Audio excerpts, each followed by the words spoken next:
Hey guys, tonight we plunge into the shadowy, herb-scented world of a medieval English apothecary, where mixing potions for sleep feels like stirring a cauldron of dreams in a cluttered shop that smells of mystery and mildew. Picture yourself stumbling from a time portal, your wool tunic brushing shelves, your boots creaking on creaky floorboards, the air thick with dried lavender and candle wax. This is no quaint pharmacy, it is a dim den where you might not last a day without sneezing from dust or botching a potion that sends someone to eternal slumber. Trust me, you would probably beg for a modern sleeping pill and curse the lack of a clean workspace. So, before you settle in, please take a moment to like the video and subscribe, but only if you truly value what I share here. Leave a comment with your city and the current time. I am curious who is brewing sleep with me. Now, dim the lights, perhaps turn on a fan for that soft background hum, and let us ease into tonight's journey together. You stand at the threshold of an apothecary's shop in a small English town, circa 1350 CE, where timber walls lean under a thatched roof, their crevices stuffed with moss to keep out drafts. The air is heavy with the scent of dried herbs, vinegar, and the faint musk of tallow candles flickering on a cluttered counter. Shelves grown with clay jars, glass vials, and bundles of roots, while a mortar and pestle sit amid scattered leaves. You wear a coarse wool tunic, already dusted with chamomile from brushing a shelf, your boots sticking to the straw-strewn floor as you step inside. The townsfolk outside bustle, merchants hawk cloth, children chase geese, but here, a woman named Agnes, her apron stained, grinds herbs with a steady hand. You notice her lined face, weary from long hours, and her sharp eyes, sizing you up as a curious stranger. You are here to explore a medieval apothecary's cluttered workspace, a hub of potions and remedies for sleepless nights, and you realize navigating this chaos is a delicate dance, heart-quickening as you brace against the shop's musty air. You edge closer to the counter, the candles glow casting shadows on jars labeled in smudged Latin. As Agnes scoops powdered lavender into a clay bowl, murmuring about its sleep-inducing humors, she offers you a wooden spoon of honeyed wine, her voice low, "Taste, traveler," to calm your nerves. You sip the sweet liquid, its warmth a fleeting comfort against the shop's chill, and note her stained fingers, nimble despite years of grinding roots. You are struck by the clutter. This shop is not just a workplace but a labyrinth, with every jar, herb, and tool holding secrets to soothe restless minds. Yet one wrong mix could spell disaster. You are tempted to ask about her potions, but a customer's cough at the door pulls your focus, and you wonder how Agnes manages this chaotic den, your pulse rising as you navigate shelves that threaten to topple under their load. Here is the principal historical fact. In medieval Europe, from approximately 1000 to 1500 CE, apothecaries were skilled practitioners who prepared and sold herbal remedies, including sleep potions, in cluttered shops that served as medical hubs, as evidenced by medieval guild records and pharmaceutical texts like the Antidotarium Nicolai. You observe Agnes now, her pestle grinding with practiced rhythm. Apothecaries, often trained through apprenticeships, blended herbs, minerals, and animal parts to treat ailments, with sleep remedies using lavender, chamomile, or poppy popular among townsfolk. Shops, located in towns or near monasteries, were vital in an era without modern medicine, though their cluttered, dimly lit spaces reflected the era's limited sanitation. During the Black Death 1347-1351 CE, apothecaries faced heightened demand, amplifying their role. You consider Agnes lavender powder, recognizing its healing intent, and you begin to admire her craft, navigating chaos with little more than herbs and grit. You strive to blend in, but your sneeze from the dust elicits a wry smile from a customer who tosses you a small dried apple, murmuring, "Bite to clear your nose." You chew the tart fruit, grateful, and notice he wears a leather cord around his neck, strung with a small clay vial, perhaps a remedy charm. This introduces our curious historical detail. In certain medieval towns, some apothecary patrons wore vial charms, leather cords with miniature clay or glass vials believed to ward off sleeplessness or carry protective essences, a practice found in apothecary artifacts but seldom in written records. You examine the customer's charm, pondering whether it holds superstition or sentiment, and it offers a quaint insight into how townsfolk sought sleep's solace, turning clay into talismans of rest.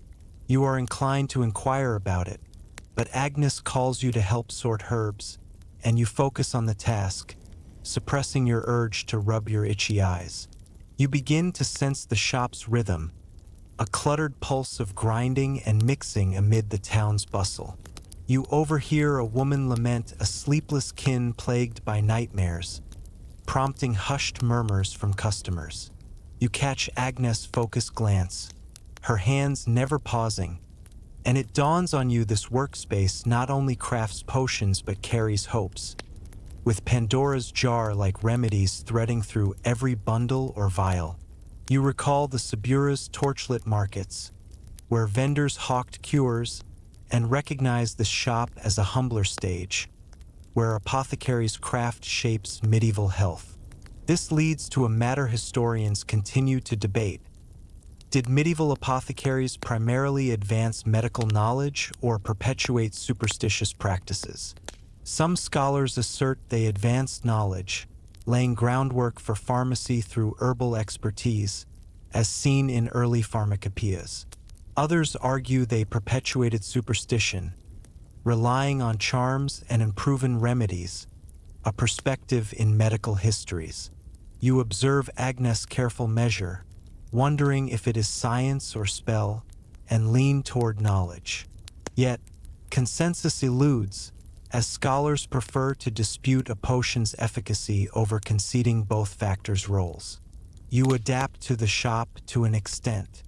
You learn to sort herbs gently, endure the chitin's dusty itch, and keep your hands steady to avoid spilling powders.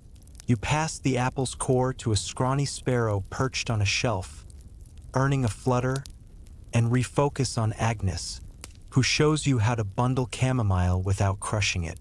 You are fumbling, your fingers clumsy, but her patient nod steadies you, heart quickening.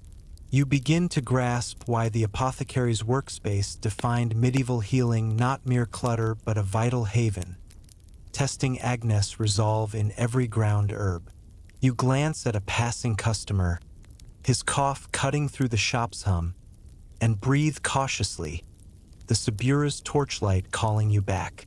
The apothecary's craft is just beginning, but you are hooked on its potion-bound struggle. You return to the Subura's lanes, the shop's herbs fading, the stars bright above the thatched roofs. Your heart quickens, the customer's vial charm vivid in your mind, the amulet and charcoal stick heavy in your pocket.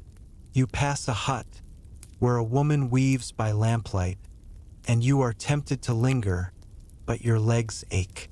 You think of the sleepless kin, the Agor's myths, and all the townsfolk seeking rest in those dim shops. You are uncertain how you will endure another day here, let alone another potion's secrets. But you are more resilient than you thought, navigating chaos without spilling wine or your cover.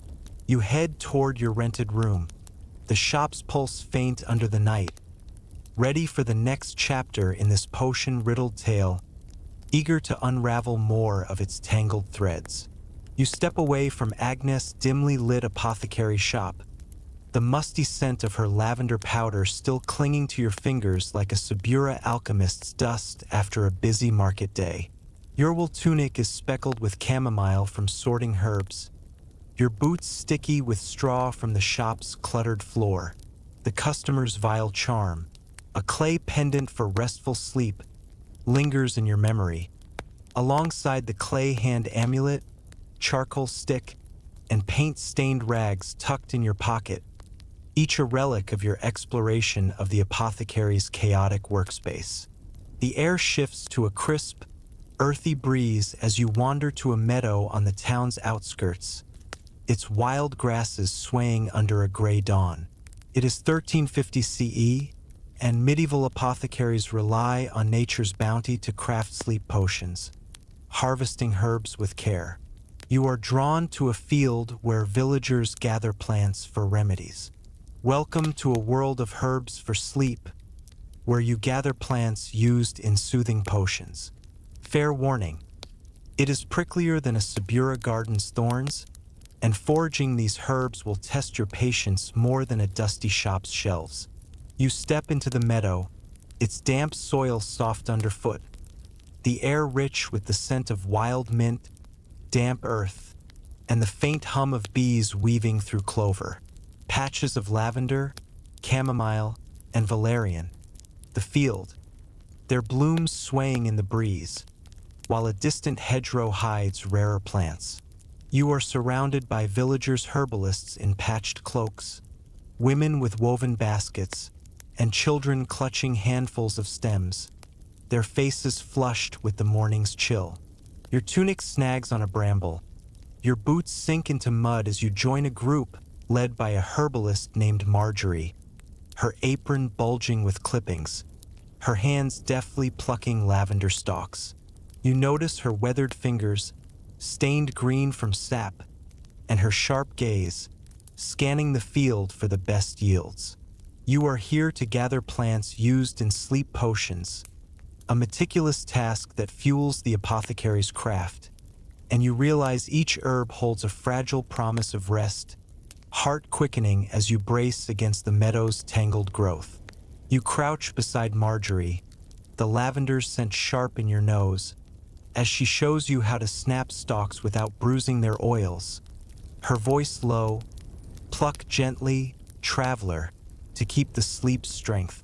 A young girl named Ida, her basket brimming with chamomile, offers you a clay flask of watered ale, her voice bright, drink to steady your hands.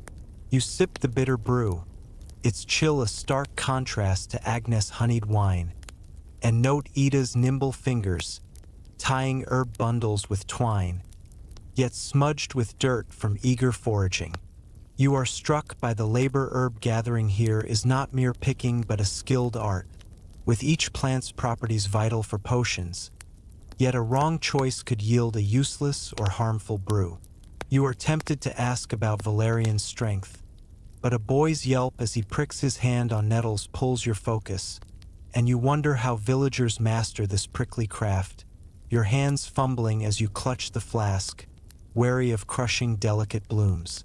Here is the principal historical fact. In medieval Europe, from approximately 1000 to 1500 CE, apothecaries and herbalists relied heavily on plants like lavender, chamomile, and valerian to craft sleep remedies, sourced from local fields or monastery gardens, as evidenced by medieval herbals like the Herbarium Apuleii and archaeological plant remains. You observe Marjorie now, her hands sorting lavender with care. These herbs, valued for their calming properties, were used in infusions, poultices, or powders to treat insomnia, a common complaint in an era of stress and poor sanitation. Foraging required knowledge of plant seasons and properties, often passed through oral tradition or early manuscripts. During the Black Death 1347-1351 CE, demand for sleep aids surged as fear and grief disrupted rest, elevating herbalists' roles. You consider Marjorie's lavender bundle, recognizing its soothing intent, and you begin to admire the villagers' expertise, harvesting rest with little more than baskets and grit. You strive to blend in, but your clumsy snap of a stalk elicits a gentle chuckle from Ida, who tosses you a small dried pear, murmuring, "Bite to soothe your haste." You chew the sweet fruit, grateful, and notice she wears a linen cord around her wrist, knotted with a tiny clay leaf, perhaps a foraging charm. This introduces our curious historical detail. In certain medieval villages, some herbalists wore leaf charms, linen cords with clay or bone leaves believed to guide them to potent plants or honor Ceres, the harvest goddess, a practice found in rural artifacts but seldom in written records. You examine Ida's charm, pondering whether it holds superstition or skill, and it offers a quaint insight into how villagers sought nature's favor, turning clay into talismans of bounty. You are inclined to inquire about it, but Marjorie calls you to help tie chamomile, and you focus on the task, suppressing your urge to brush mud from your hands. You begin to sense the meadow's rhythm, a patient pulse of plucking and bundling amid the town's dawn. You overhear a woman lament a barren patch that yielded no valerian, prompting hushed murmurs from foragers. You catch Marjorie's steady glance, her hands never pausing, and it dawns on you herb gathering not only fuels potions but binds villagers, with each plant threading through every basket or shared ale. You recall Agnes' cluttered shop, where herbs became remedies, and recognize this meadow as a vital stage, where sleep's ingredients are won through labor. This leads to a matter historians continue to debate. Did medieval herbalism primarily rely on empirical knowledge or folk superstition? Some scholars assert it was empirical, with herbalists observing plant effects, as seen in early herbals. Others argue it leaned on superstition, guided by charms and astrology, a perspective in cultural histories. You observe Marjorie's precise cuts, wondering if it is science or spell, and lean toward knowledge. Yet, consensus eludes, as scholars prefer to dispute a plant's use over conceding both factors' roles. You adapt to the meadow to an extent. You learn to tie chamomile carefully, endure the tunic's muddy itch, and keep your hands gentle to avoid bruising blooms. You pass the pear's pit to a scrawny sparrow perched on a bush, earning a flutter, and refocus on Marjorie, who shows you how to spot valerian's roots. You are fumbling, your fingers clumsy, but her quiet encouragement steadies you, heart quickening. You begin to grasp why herbs for sleep defined medieval apothecary work, not mere plants but a lifeline, testing villagers' resolve in every gathered stalk. You glance at a passing boy, his cough cutting through the meadow's hum, and breathe cautiously, the Subura's torchlight calling you back. The apothecary's craft deepens, but you are hooked on its herbal struggle. You return to the Subura's lanes, the meadow's earth fading, the stars bright above the thatched roofs. Your heart quickens, Ida's leaf charm vivid in your mind, the amulet and charcoal stick heavy in your pocket. You pass a hut, where a woman weaves by lamplight, and you are tempted to linger, but your legs ache. You think of the barren patch, Agnes potions, and all the villagers foraging herbs in those wild fields. You are uncertain how you will endure another day here, let alone another remedy's secrets. But you are more resilient than you thought, navigating nature without spilling ale or your cover. You head toward your rented room, the meadow's pulse faint under the night, ready for the next chapter in this potion-riddled tale, eager to unravel more of its tangled threads. You trudge away from the meadow's damp grasses, the sharp scent of Marjorie's lavender stalks still clinging to your hands like a Subura gardener's earth after a morning's toil. Your wool tunic is damp with dew from foraging, speckled with chamomile petals, your boots caked with mud from the field's soft soil.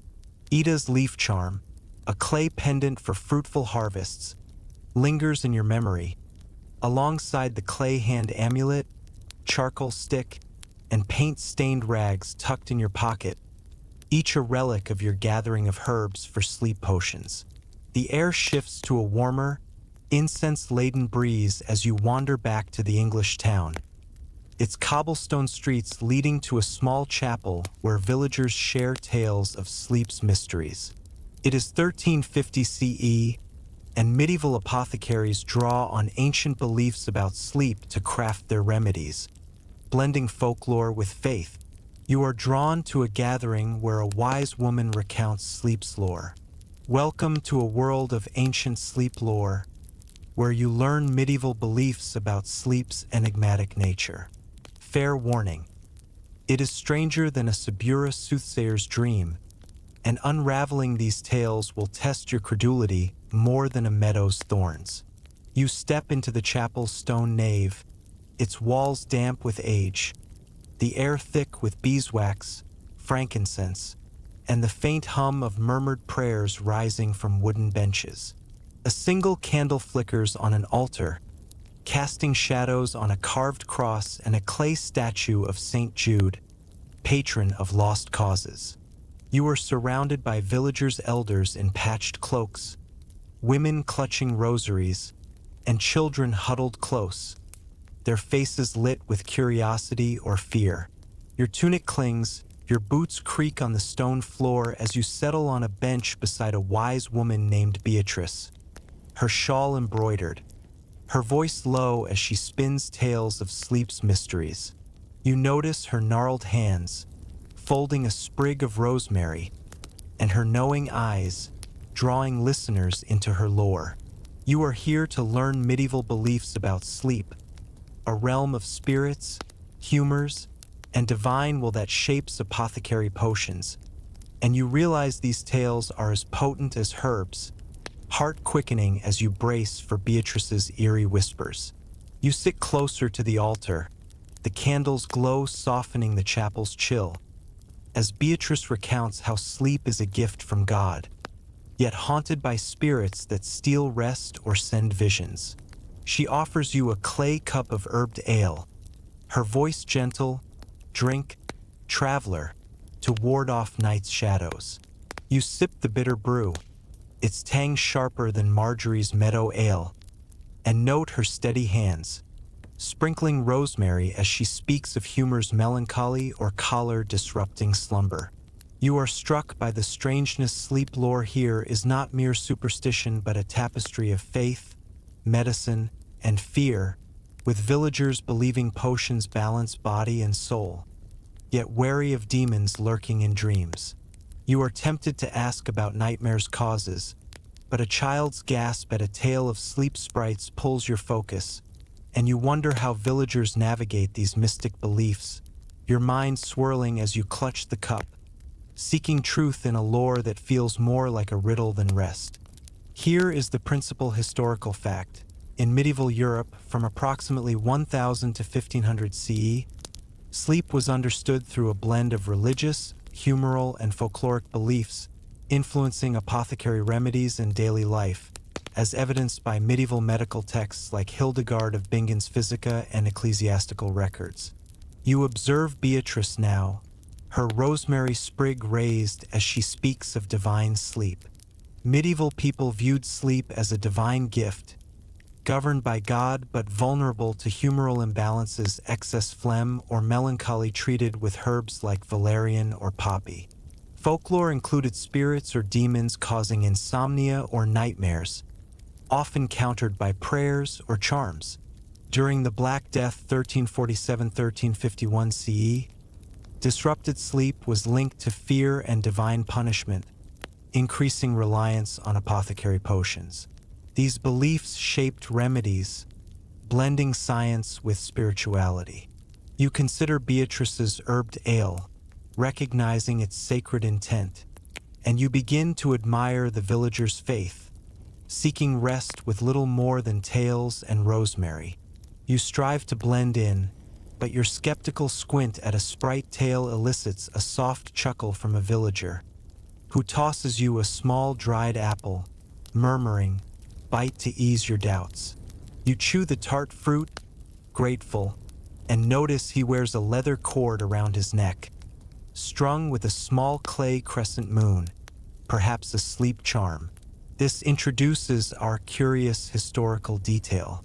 In certain medieval villages, some folk wore crescent charms, leather cords with clay or bone moons believed to invite restful sleep or appease lunar spirits, a practice found in rural artifacts but seldom in written records. You examine the villager's charm, pondering whether it holds superstition or solace, and it offers a quaint insight into how villagers sought sleep's embrace, turning clay into talismans of night's calm. You are inclined to inquire about it, but Beatrice calls you to share a prayer, and you focus on the task, suppressing your urge to brush dust from your hands. You begin to sense the chapel's rhythm, a hushed pulse of prayer and storytelling amid the town's quiet night. You overhear a woman lament a haunted sleeper plagued by visions since the plague, prompting hushed murmurs from listeners. You catch Beatrice's knowing glance, her voice weaving another tale, and it dawns on you sleep lore not only explains rest but binds villagers, with its mysteries threading through every prayer or shared cup. You recall Marjorie's herb-filled meadow, where plants promise sleep, and recognize this chapel as a deeper stage, where ancient beliefs shape apothecary craft. This leads to a matter historians continue to debate. Did medieval sleep beliefs primarily reflect religious devotion or medical understanding? Some scholars assert they were religious, tying sleep to divine will, as seen in ecclesiastical texts. Others argue they were medical, rooted in humoral theory, a perspective in medical histories. You observe Beatrice's rosemary, wondering if it is faith or physic, and lean toward devotion. Yet, consensus eludes, as scholars prefer to dispute a belief source over conceding both factors' roles. You adapt to the chapel to an extent. You learn to pray softly, endure the tunic's damp itch, and keep your voice steady to match the group's tone. You pass the apple's core to a scrawny sparrow perched on a sill, earning a flutter, and refocus on Beatrice, who shows you how to sprinkle rosemary for blessing. You are fumbling, your hands clumsy, but her gentle nod steadies you, heart quickening. You begin to grasp why sleep lore defined medieval apothecary work not mere tales but a mystic guide, testing villagers' resolve in every whispered prayer. You glance at a passing child, her cough cutting through the chapel's hum, and breathe cautiously, the Subura's torchlight calling you back. The apothecary's craft deepens, but you are hooked on its lore-bound struggle. You return to the Subura's lanes, the chapel's incense fading, the stars bright above the thatched roofs. Your heart quickens, the villager's crescent charm vivid in your mind, the amulet and charcoal stick heavy in your pocket. You pass a hut, where a woman weaves by lamplight, and you are tempted to linger, but your legs ache. You think of the haunted sleeper, Marjorie's herbs, and all the villagers seeking rest in those sacred naves. You are uncertain how you will endure another day here, let alone another lore's secrets. But you are more resilient than you thought, navigating beliefs without spilling ale or your cover. You head toward your rented room, the chapel's pulse faint under the night, ready for the next chapter in this potion-riddled tale, eager to unravel more of its tangled threads. You step away from the chapel's incense-filled nave, the eerie cadence of Beatrice's sleep lore still whispering in your ears like a Subura seer's prophecy fading into a misty dawn. Your wool tunic is scented with rosemary from shared prayers, its hem damp with dew from the chapel's stone floor, your boots creaking with traces of sacred earth. The villager's crescent charm, a clay pendant for restful nights, lingers in your memory. Alongside the clay hand amulet, charcoal stick, and paint-stained rags tucked in your pocket, each a relic of your immersion in medieval beliefs about sleep's mysteries. The air shifts to a warmer, herb-soaked breeze as you return to the apothecary's shop in the English town. its timber walls glowing faintly under a midday sun. It is 1350 CE, and apothecaries wield an array of quirky tools to transform herbs into sleep potions, blending art with alchemy. You are drawn back to Agnes' shop to handle her potion-making equipment. Welcome to a world of potion-making tools, where you handle the apothecary's eccentric gear. Fair warning, it is fiddlier than a Subura tinker's workshop, and mastering these tools will test your dexterity more than a chapel's prayers. You step into the apothecary's shop, its cluttered shelves casting shadows across a straw-strewn floor, the air thick with lavender, vinegar, and the faint tang of molten wax from a simmering brazier. Clay jars, glass vials, and bronze scales crowd the counter, while a wooden rack holds an odd assortment of tools, mortars, alembics, and sieves. You are surrounded by activity: Agnes grinding herbs, an apprentice stoking the brazier, and a customer sniffing a vial, their faces lit by candlelight. Your tunic snags on a shelf, your boots stick to sticky resin as you approach Agnes, her apron stained, her hands deftly wielding a pestle. You notice her focused frown, adjusting a bronze scale's weights, and her sharp gaze, wary of your novice touch. You are here to handle the apothecary's quirky equipment, a collection of tools that turn herbs into sleep remedies, and you realize each instrument demands precision, heart quickening as you brace against the shop's chaotic hum. You stand beside the counter, the brazier's heat warming your hands, as Agnes hands you a heavy stone mortar, instructing you to grind chamomile into a fine powder for a sleep infusion. A young apprentice named Thomas, his tunic smudged with soot, offers you a clay cup of herbed ale, his voice cheerful, "Drink, traveler," to steady your grip. You sip the bitter brew, its tang sharper than Beatrice's chapel ale, and note his nimble fingers, polishing a glass alembic with a rag, yet jittery from long hours. You are struck by the intricacy. Potion-making tools here are not mere utensils but alchemical marvels, with mortars, scales, and stills requiring skill to coax herbs' virtues. Yet a clumsy hand could ruin a batch or worse. You are tempted to ask about the alembic's use, but a customer's grumble over a late remedy pulls your focus, and you wonder how Agnes wields these finicky tools, your hands trembling as you clutch the mortar, wary of spilling precious powder. Here is the principal historical fact. In medieval Europe, from approximately 1000 to 1500 CE, apothecaries used specialized tools like mortars, alembics, and balances to prepare remedies, including sleep potions, blending herbal and alchemical techniques, as evidenced by medieval pharmaceutical texts like the Antidotarium Nicolai and archaeological apothecary finds. You observe Agnes now, her pestle grinding with rhythmic precision. Mortars crushed herbs into powders, alembics distilled essences, and balances ensured precise measurements, critical for potions using lavender or poppy. These tools, often crafted from stone, bronze, or glass, were central to apothecary shops, reflecting a mix of practical skill and early scientific method. During the Black Death 1347–1351 CE, tool use intensified to meet demand for remedies, highlighting their importance. You consider Agnes' mortar, recognizing its crafted purpose, and you begin to admire her mastery, wielding quirky gear with little more than focus and grit. You strive to blend in, but your uneven grinding elicits a soft TSK from Thomas, who tosses you a small dried plum, murmuring, "Bite to calm your haste."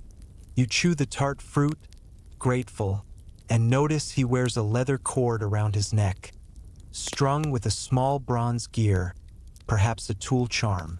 This introduces our curious historical detail.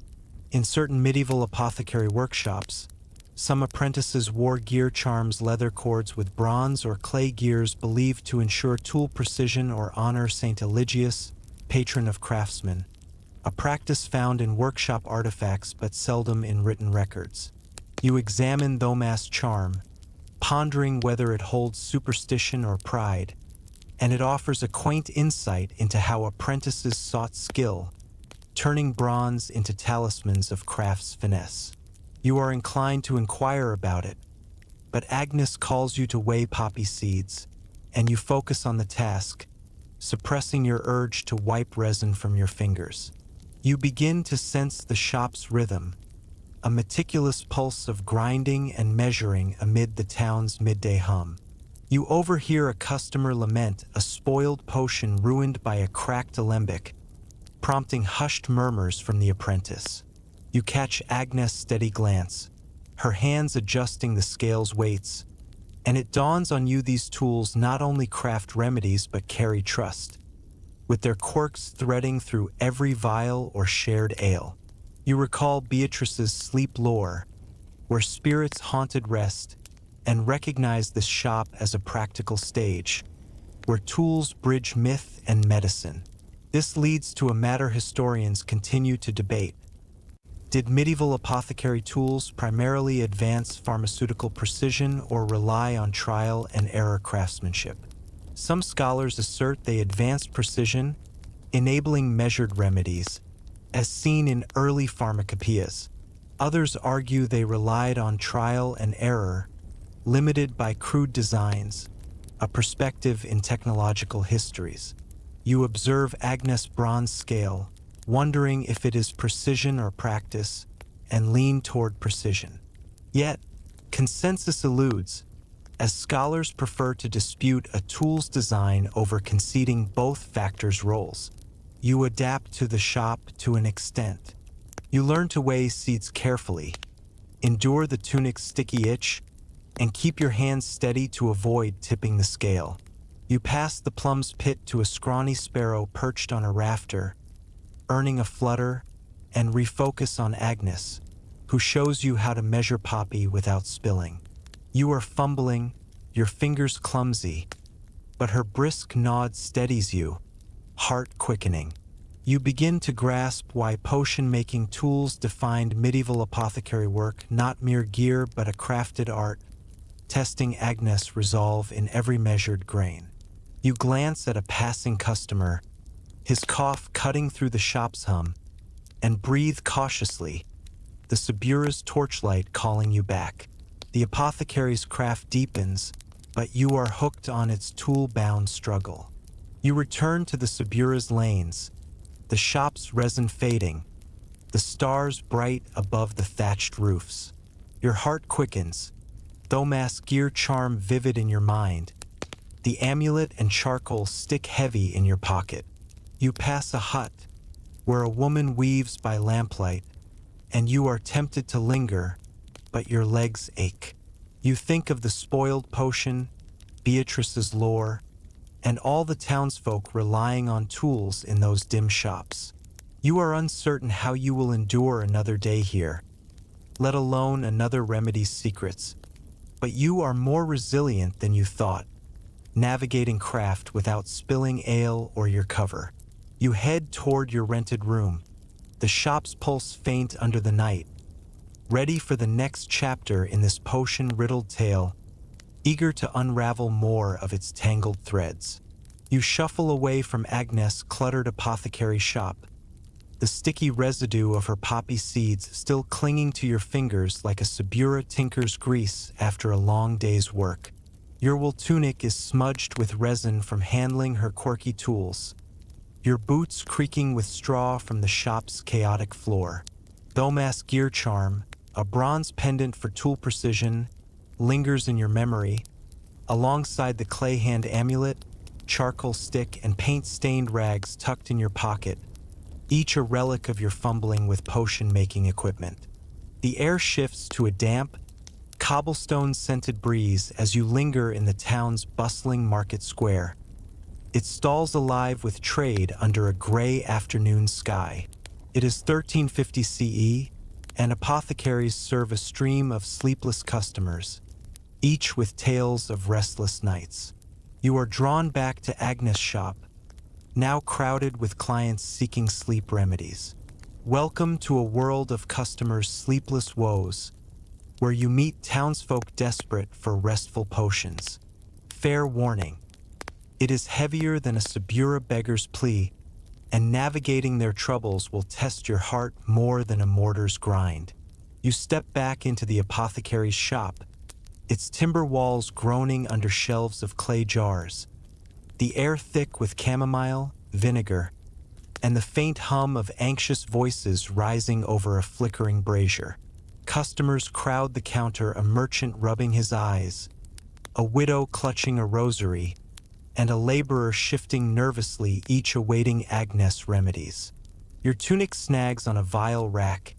Your boots stick to the straw-strewn floor as you squeeze beside the counter, drawn by Agnes' brisk movements, her apron stained as she measures lavender powder.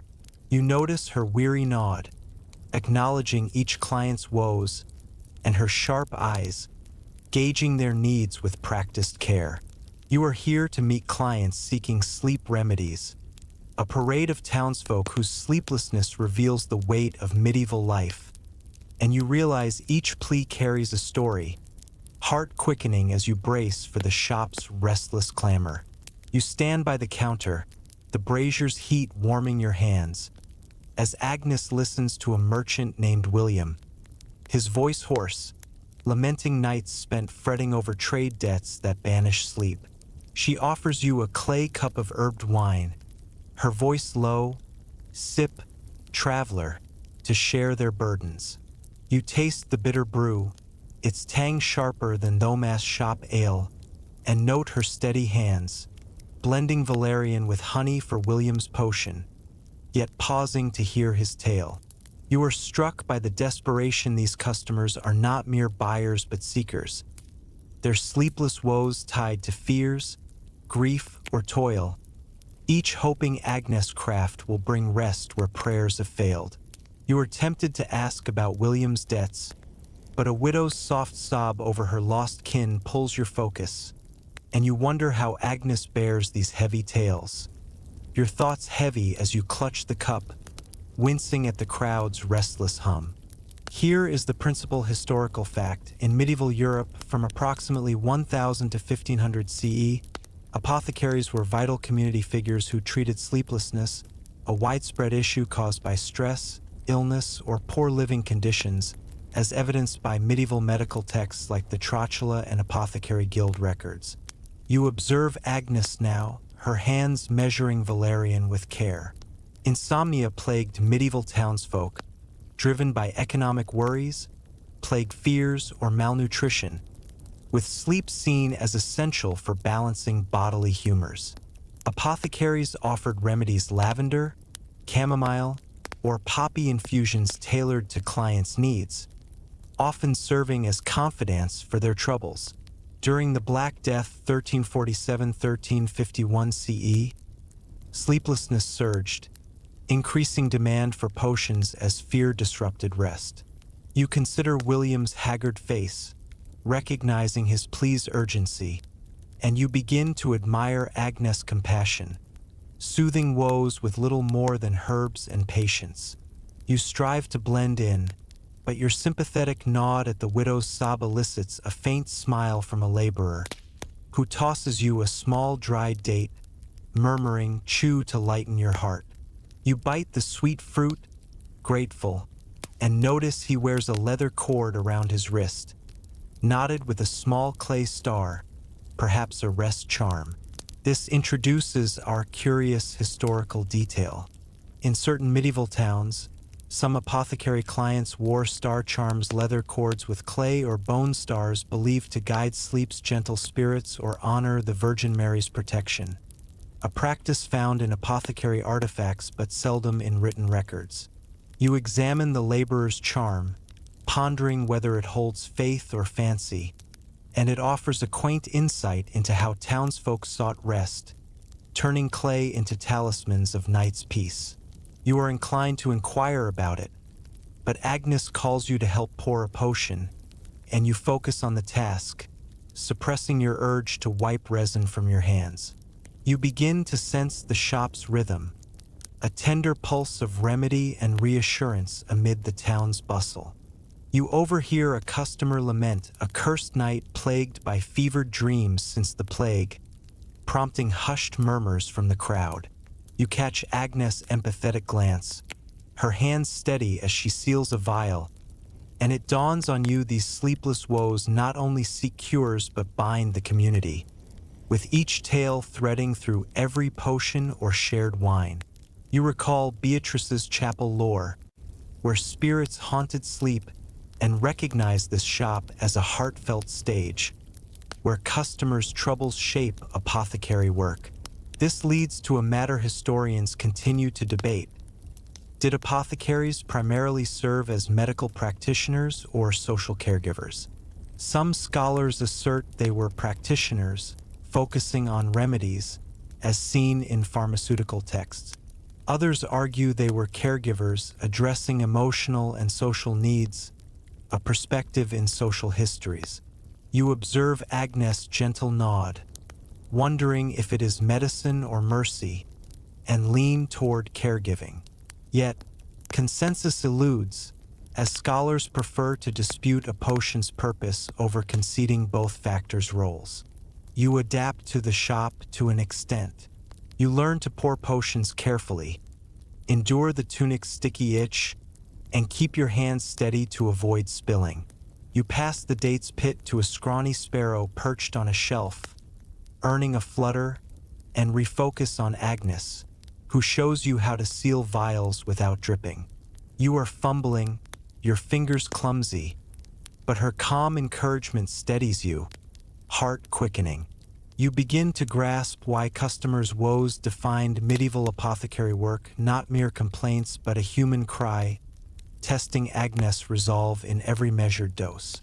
You glance at a passing customer, her cough cutting through the shop's hum, and breathe cautiously, the Subura's torchlight calling you back. The apothecary's craft deepens, but you are hooked on its heartfelt struggle. You return to the Subura's lanes, the shop's herbs fading, the stars bright above the thatched roofs. Your heart quickens, the laborer's star charm vivid in your mind, the amulet and charcoal stick heavy in your pocket. You pass a hut where a woman weaves by lamplight, and you are tempted to linger, but your legs ache. You think of the cursed night, Beatrice's lore, and all the townsfolk seeking rest in those crowded shops. You are uncertain how you will endure another day here, let alone another woe's secrets, but you are more resilient than you thought, navigating sorrow without spilling wine or your cover. You head toward your rented room, the shop's pulse faint under the night, ready for the next chapter in this potion-riddled tale, eager to unravel more of its tangled threads. You step away from Agnes' bustling apothecary shop, the weary pleas of sleepless customers still echoing in your ears like a Subura market's clamor after a day of desperate bartering. Your wool tunic is dusted with lavender from pouring potions, its hem sticky with resin from the shop's cluttered counter, your boots creaking with straw from the chaotic floor. The laborer's star charm, a clay pendant for restful nights, lingers in your memory. Alongside the clay hand amulet, charcoal stick, and paint-stained rags tucked in your pocket, each a relic of your encounter with townsfolk seeking sleep remedies. The air shifts to a crisp, dew-soaked breeze as you wander beyond the English town, its cobblestone paths giving way to a dirt trail leading to a nearby monastery, its stone walls rising under a pale dawn. It is 1350 CE, and monasteries are vital sources of medicinal herbs, tended by monks for apothecary needs. You are drawn to a monastic herb garden where brothers cultivate plants for sleep potions.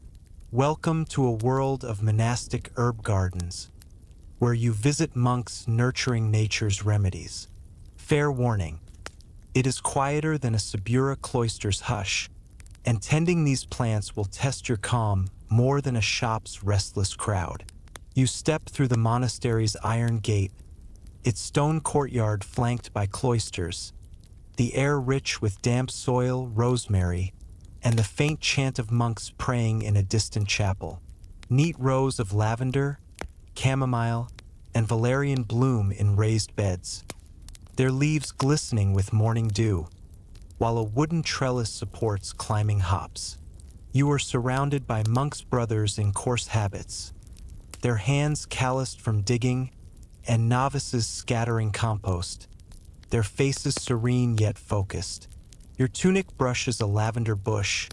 Your boots sink into soft earth as you approach a monk named Brother Edmund, his habit patched, his hands gently pruning chamomile with a bronze sickle. You notice his weathered fingers, stained with sap, and his tranquil gaze, reflecting a life of devotion and labor. You are here to visit monks cultivating medicinal plants, a sacred task that supplies apothecaries with sleep remedies, and you realize each herb is a prayer in green, heart-quickening as you brace for the garden's quiet rhythm. You kneel beside Brother Edmund, the chamomile scent soothing your senses, as he shows you how to pinch blooms without harming the plant. His voice low, tend gently, traveler, to preserve God's gift. A novice named Thomas, his habit loose, offers you a clay flask of herbed water, his voice shy, drink to honor the earth's bounty. You sip the cool liquid, its tang milder than Agnes shop wine, and note his careful steps, avoiding tender shoots, yet eager to learn the garden's ways. You are struck by the reverence herb cultivation here is not mere farming but a divine calling, with monks tending plants to heal body and soul, yet a single misstep could blight a crop vital for potions. You are tempted to ask about hops' virtues, but a monk's soft chant from the cloister pulls your focus, and you wonder how brothers balance faith with labor, your hands fumbling as you clutch the flask, wary of crushing delicate petals. Here is the principal historical fact. In medieval Europe, from approximately 1000 to 1500 CE, monasteries were key centers for cultivating medicinal herbs like lavender, chamomile, and valerian, supplying apothecaries and infirmaries with plants for remedies, including sleep potions, as evidenced by monastic records like the Plan of St. Gall and archaeological garden remains. You observe Brother Edmund now, his sickle trimming with care. Monastic herb gardens, often designed with raised beds and irrigation, grew plants for healing, guided by texts like Dioscorides de Materia Medica. Monks, trained in herbalism, preserved knowledge through manuscripts and supplied towns with remedies, especially during crises like the Black Death 1347-1351 CE, when sleep aids were in demand. These gardens blended spiritual and practical roles, reflecting monastic dedication to charity and health. You consider Edmund's chamomile, recognizing its healing purpose, and you begin to admire the monk's diligence, nurturing rest with little more than soil and prayer. You strive to blend in, but your clumsy pinch of a bloom elicits a gentle smile from Thomas, who tosses you a small dried apple, murmuring, "Bite to steady your touch." You chew the tart fruit, grateful, and notice he wears a linen cord around his wrist, knotted with a small clay cross, perhaps a garden charm. This introduces our curious historical detail. In certain medieval monasteries, some monks wore cross charms, linen cords with clay or bone crosses believed to bless garden yields or honor Saint Fiacre, patron of gardeners, a practice found in monastic artifacts but seldom in written records. You examine Thomas' charm, pondering whether it holds faith or focus, and it offers a quaint insight into how monks sought divine aid in cultivation, turning clay into talismans of growth's grace. You are inclined to inquire about it, but Edmund calls you to help weed valerian, and you focus on the task, suppressing your urge to brush soil from your hands. You begin to sense the garden's rhythm, a serene pulse of pruning and planting amid the monastery's quiet.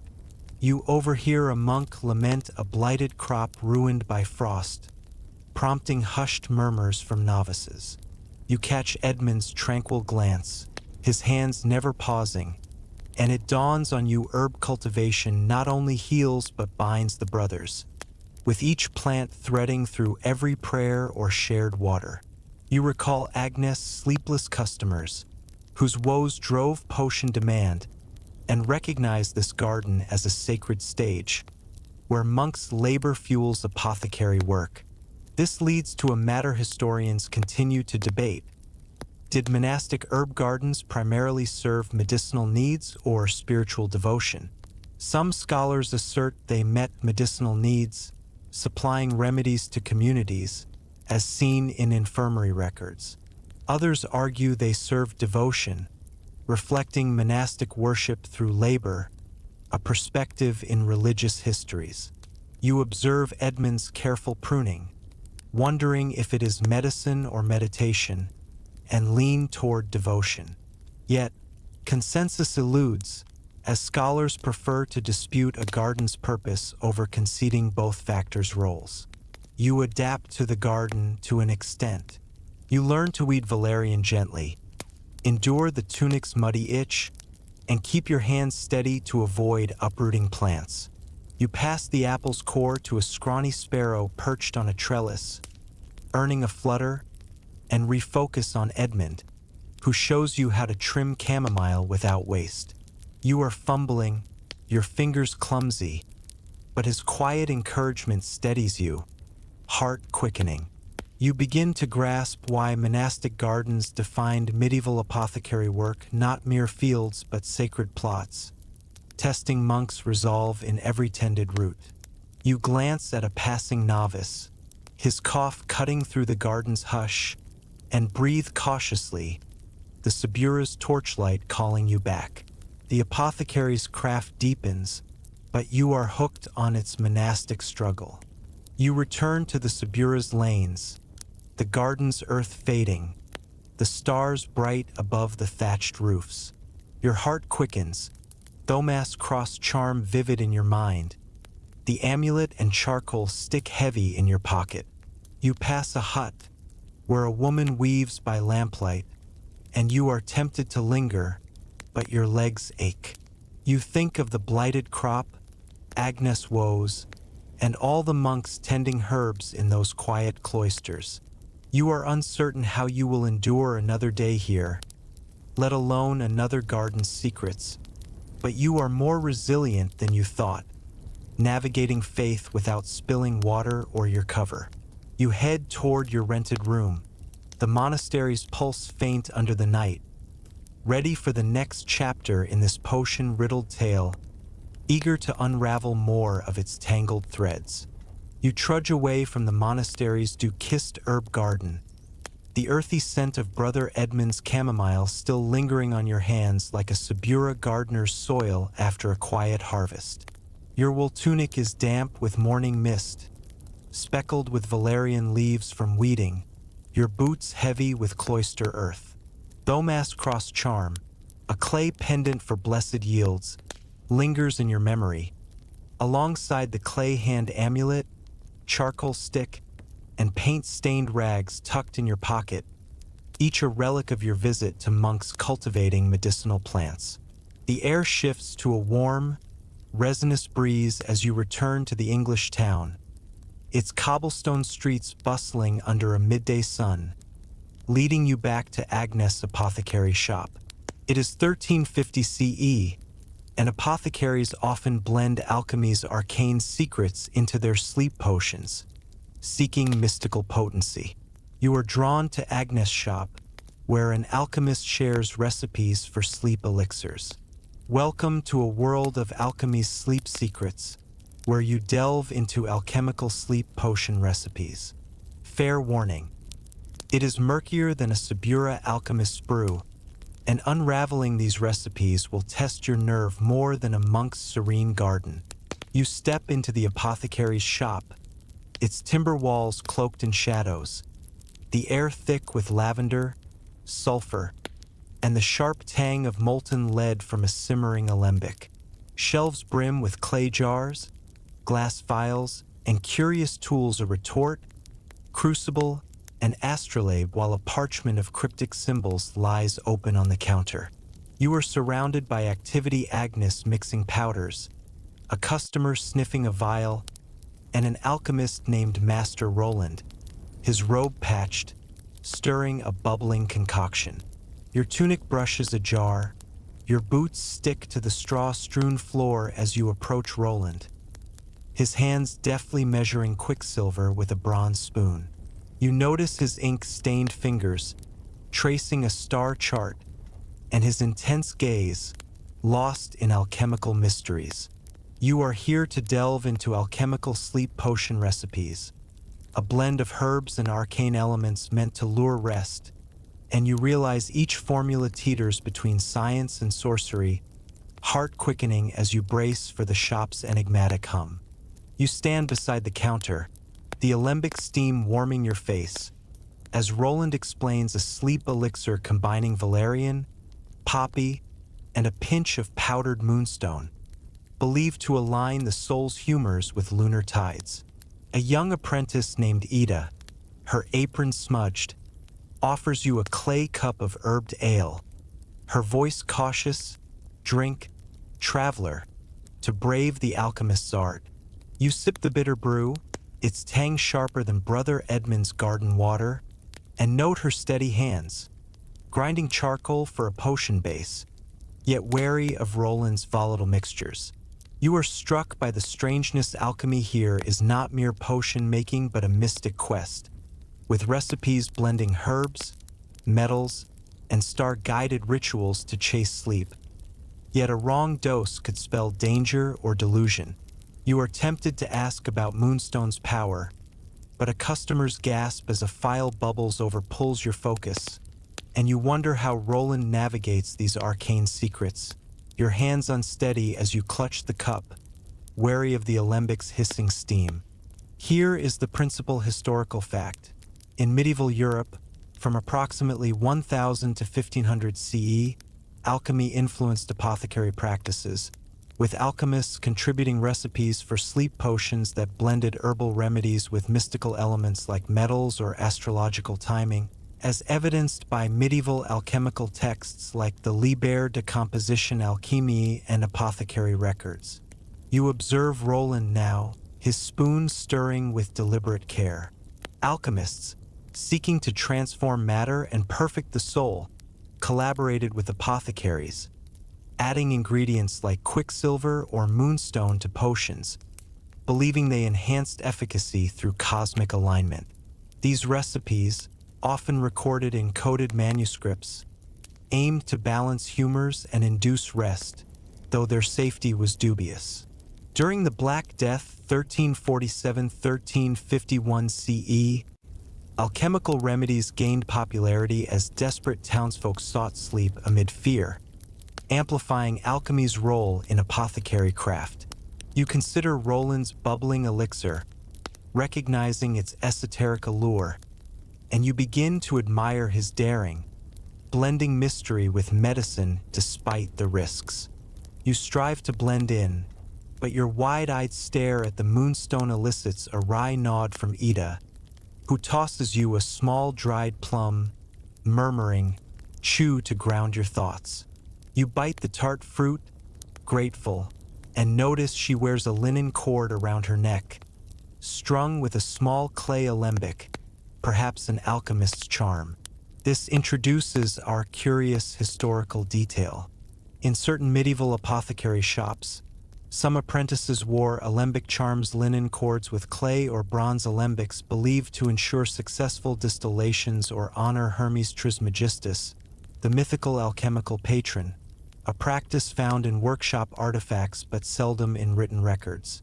You examine Ida's charm, pondering whether it holds superstition or craft pride, and it offers a quaint insight into how apprentices sought alchemical success, turning clay into talismans of mystic skill. You are inclined to inquire about it, but Roland calls you to stir a potion, and you focus on the task, suppressing your urge to wipe steam from your brow. You begin to sense the shop's rhythm, a cautious pulse of stirring and measuring amid the town's midday bustle. You overhear a customer lament a failed elixir that brought visions instead of sleep, prompting hushed murmurs from the apprentice. You catch Roland's intense glance, his hands adjusting the alembic's flame, and it dawns on you alchemical recipes not only seek rest but flirt with danger, with their secrets threading through every phial or shared ale. You recall Brother Edmund's monastic garden, where herbs were prayers, and recognize the shop as a riskier stage, where alchemy shapes sleep's pursuit. This leads to a matter historians continue to debate. Did medieval alchemy in apothecary work primarily advance chemical knowledge or perpetuate mystical pseudoscience? Some scholars assert it advanced knowledge, laying foundations for chemistry, as seen in distillation techniques. Others argue it perpetuated pseudoscience, driven by occult beliefs, a perspective in scientific histories. You observe Roland's moonstone, wondering if it is science or sorcery, and lean toward pseudoscience.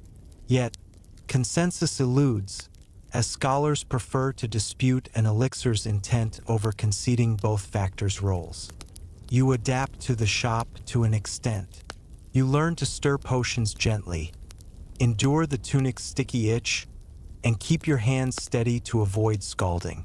You pass the plum's pit to a scrawny sparrow perched on a shelf, earning a flutter, and refocus on Roland, who shows you how to adjust the alembic's flame without flare-ups.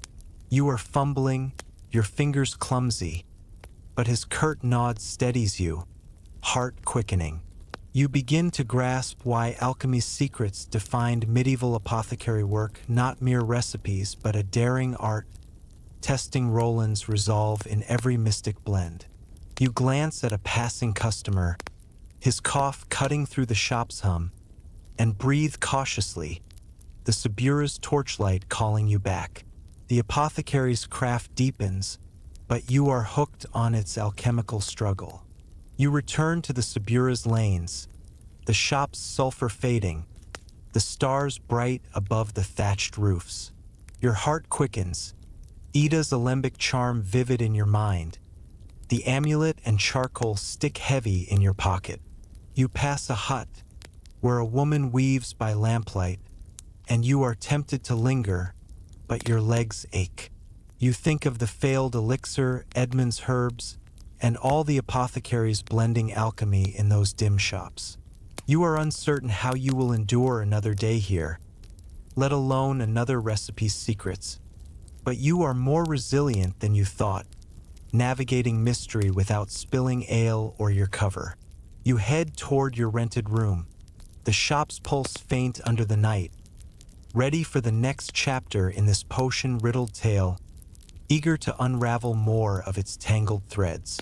You shuffle away from Agnes' alchemical apothecary shop, the acrid tang of Master Roland's moonstone elixir still stinging your nose like a Subura forge's fumes after a daring brew. Your wool tunic is damp with alembic steam, smudged with charcoal from stirring potions, your boots sticky with resin from the shop's cluttered floor.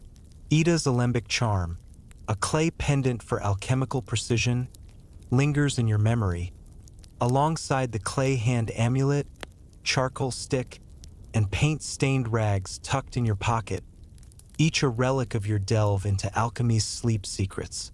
The air shifts to a crisp, herb-scented breeze as you wander through the English town's muddy lanes, drawn to a modest cottage where women gather to share herbal knowledge. It is 1350 CE, and female healers, often overlooked, hold vital wisdom for crafting sleep remedies, blending tradition with intuition. You are invited to a women's healing circle to learn their sleep cures. Welcome to a world of women's herbal wisdom, where you learn from female healers' time-honored sleep remedies. Fair warning, it is cozier than a Subura matron's hearth, but absorbing their craft will test your humility more than an alchemist's cryptic recipe. You step into the cottage, its wattle and daub walls warmed by a crackling hearth, the air thick with rosemary, honey, and the soft hum of voices weaving through the flicker of rushlights. A wooden table holds clay bowls, dried herbs, and linen pouches, while a loom in the corner hums with quiet work. You are surrounded by women matrons in patched kirtles, young girls crushing lavender, and a wise woman stirring a pot, their faces lit with shared purpose. Your tunic brushes a drying herb bundle. Your boots creak on the rush-strewn floor as you settle by the hearth, drawn by a healer named Marjorie, her shawl faded, her hands deftly mixing chamomile with rosewater. You notice her steady fingers, scarred from years of foraging, and her warm gaze, welcoming you to the circle's craft. You are here to learn from female healers' sleep cures, a legacy of herbal wisdom passed through generations, and you realize their knowledge is both practical and profound, heart-quickening as you brace for Marjorie's gentle guidance.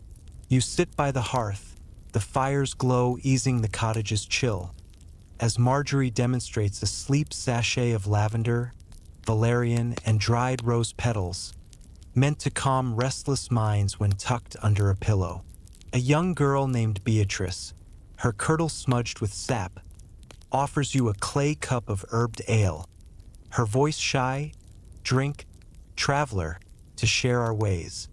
You sip the bitter brew, its tang softer than Roland's shop ale, and note her nimble hands, tying a sachet with twine, yet eager to learn Marjorie's secrets.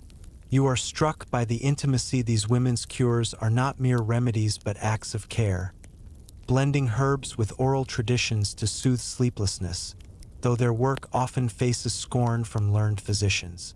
You are tempted to ask about rose petals' virtues, but a matron's soft hum of a lullaby pulls your focus, and you wonder how healers preserve this wisdom. Your thoughts warm as you clutch the cup, marveling at a craft that feels more like love than labor. Here is the principal historical fact. In medieval Europe, from approximately 1000 to 1500 CE, women played a significant but often unrecognized role as herbal healers, using plants like lavender, valerian, and rose to craft sleep remedies, as evidenced by medieval texts like the Trotula and archaeological finds of domestic herb caches. You observe Marjorie now, her hands mixing rosewater with precision. Female healers, including midwives and wise women, relied on oral traditions and practical experience to treat ailments, particularly insomnia, which plagued townsfolk amid plague fears and toil. Their remedy sachets, infusions, or salves complemented apothecary work, but were frequently undervalued by male-dominated guilds and physicians. During the Black Death 1347-1351 CE, women's herbal cures gained prominence as communities sought relief, highlighting their vital role. You consider Marjorie's sachet, recognizing its tender purpose, and you begin to admire the healer's resilience, preserving wisdom with little more than herbs and grit. You strive to blend in, but your clumsy knot on a sachet elicits a gentle smile from Beatrice, who tosses you a small dried date, murmuring, "Chew to ease your fingers." You bite the sweet fruit, grateful, and notice she wears a linen cord around her wrist, knotted with a small clay rose, perhaps a healer's charm. This introduces our curious historical detail. In certain medieval healing circles, some women wore rose charms, linen cords with clay or bone roses believed to enhance herbal potency or honor Saint Elizabeth, patroness of healers, a practice found in domestic artifacts but seldom in written records. You examine Beatrice's charm, pondering whether it holds faith or finesse, and it offers a quaint insight into how women safeguarded their craft, turning clay into talismans of healing's grace. You are inclined to inquire about it, but Marjorie calls you to crush lavender, and you focus on the task, suppressing your urge to wipe sap from your hands. You begin to sense the cottage's rhythm, a warm pulse of mixing and storytelling amid the town's quiet dusk. You overhear a matron lament a scorned cure dismissed by a physician, prompting hushed murmurs from the circle.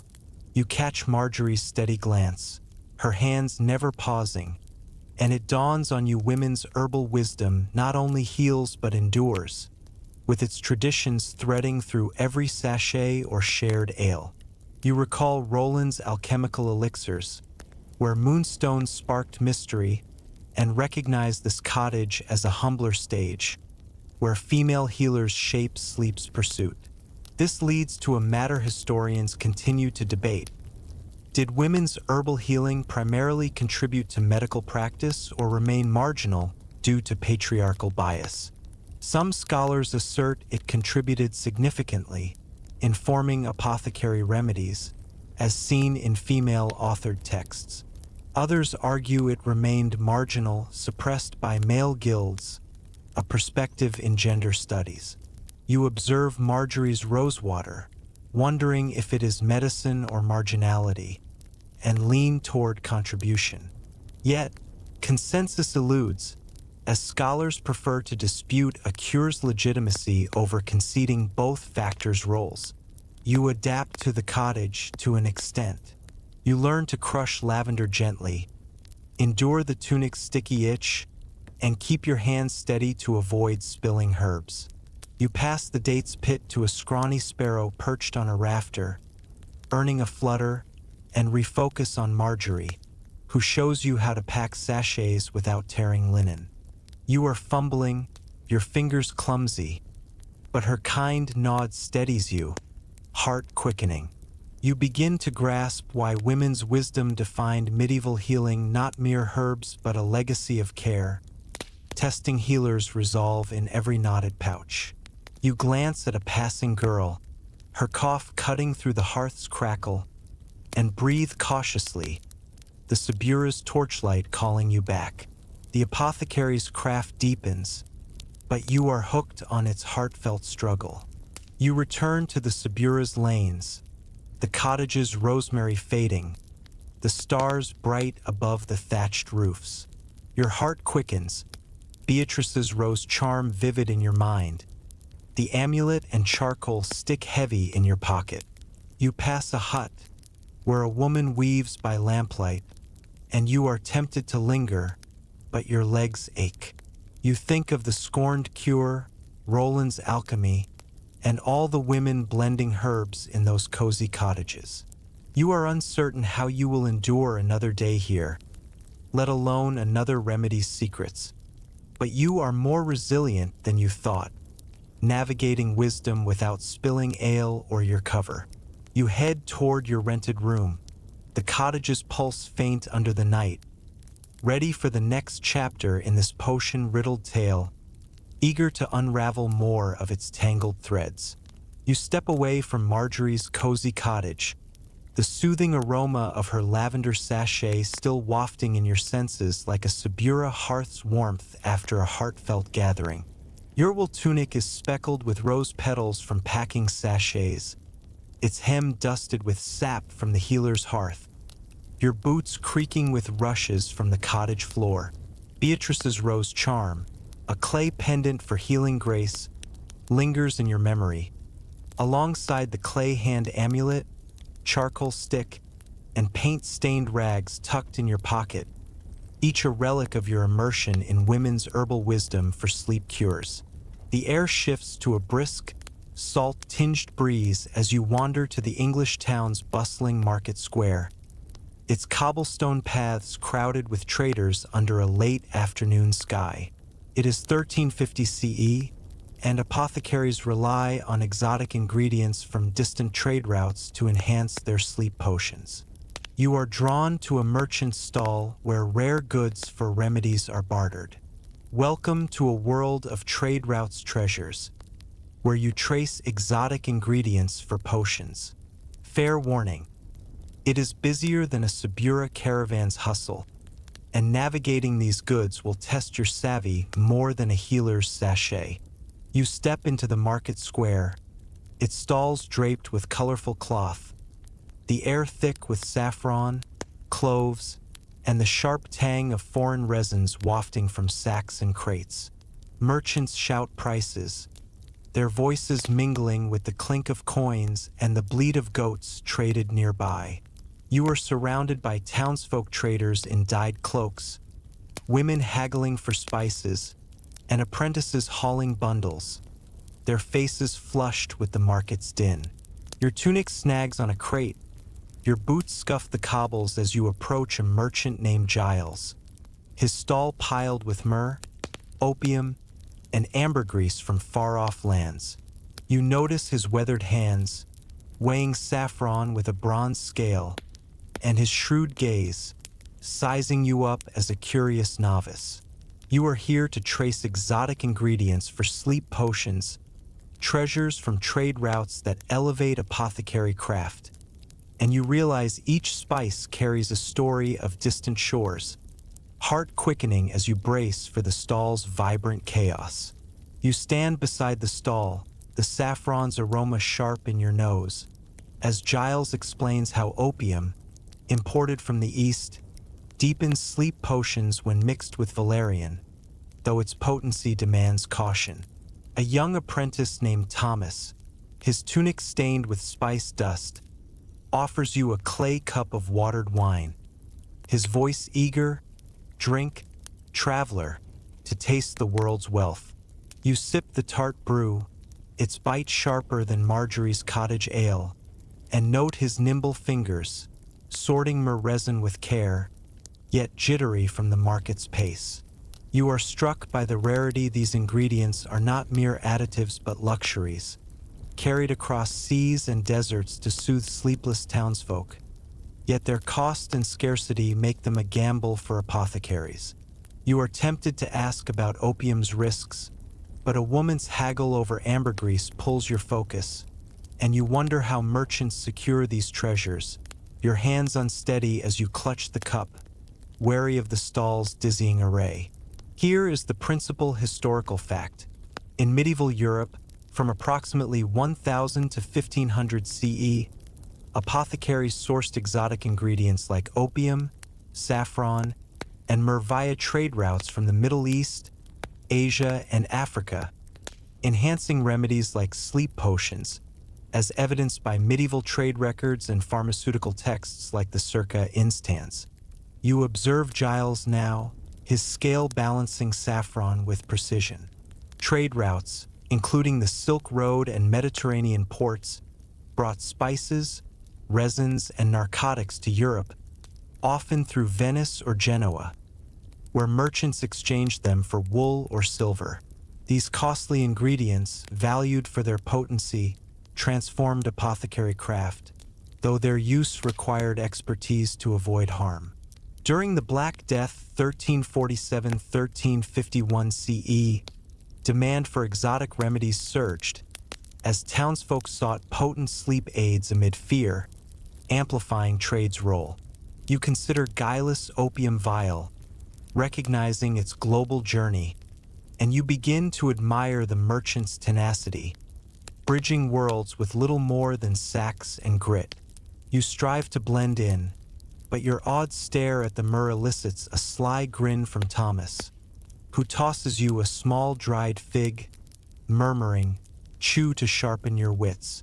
You bite the sweet fruit, grateful, and notice he wears a leather cord around his neck, strung with a small clay camel, perhaps a trade charm. This introduces our curious historical detail.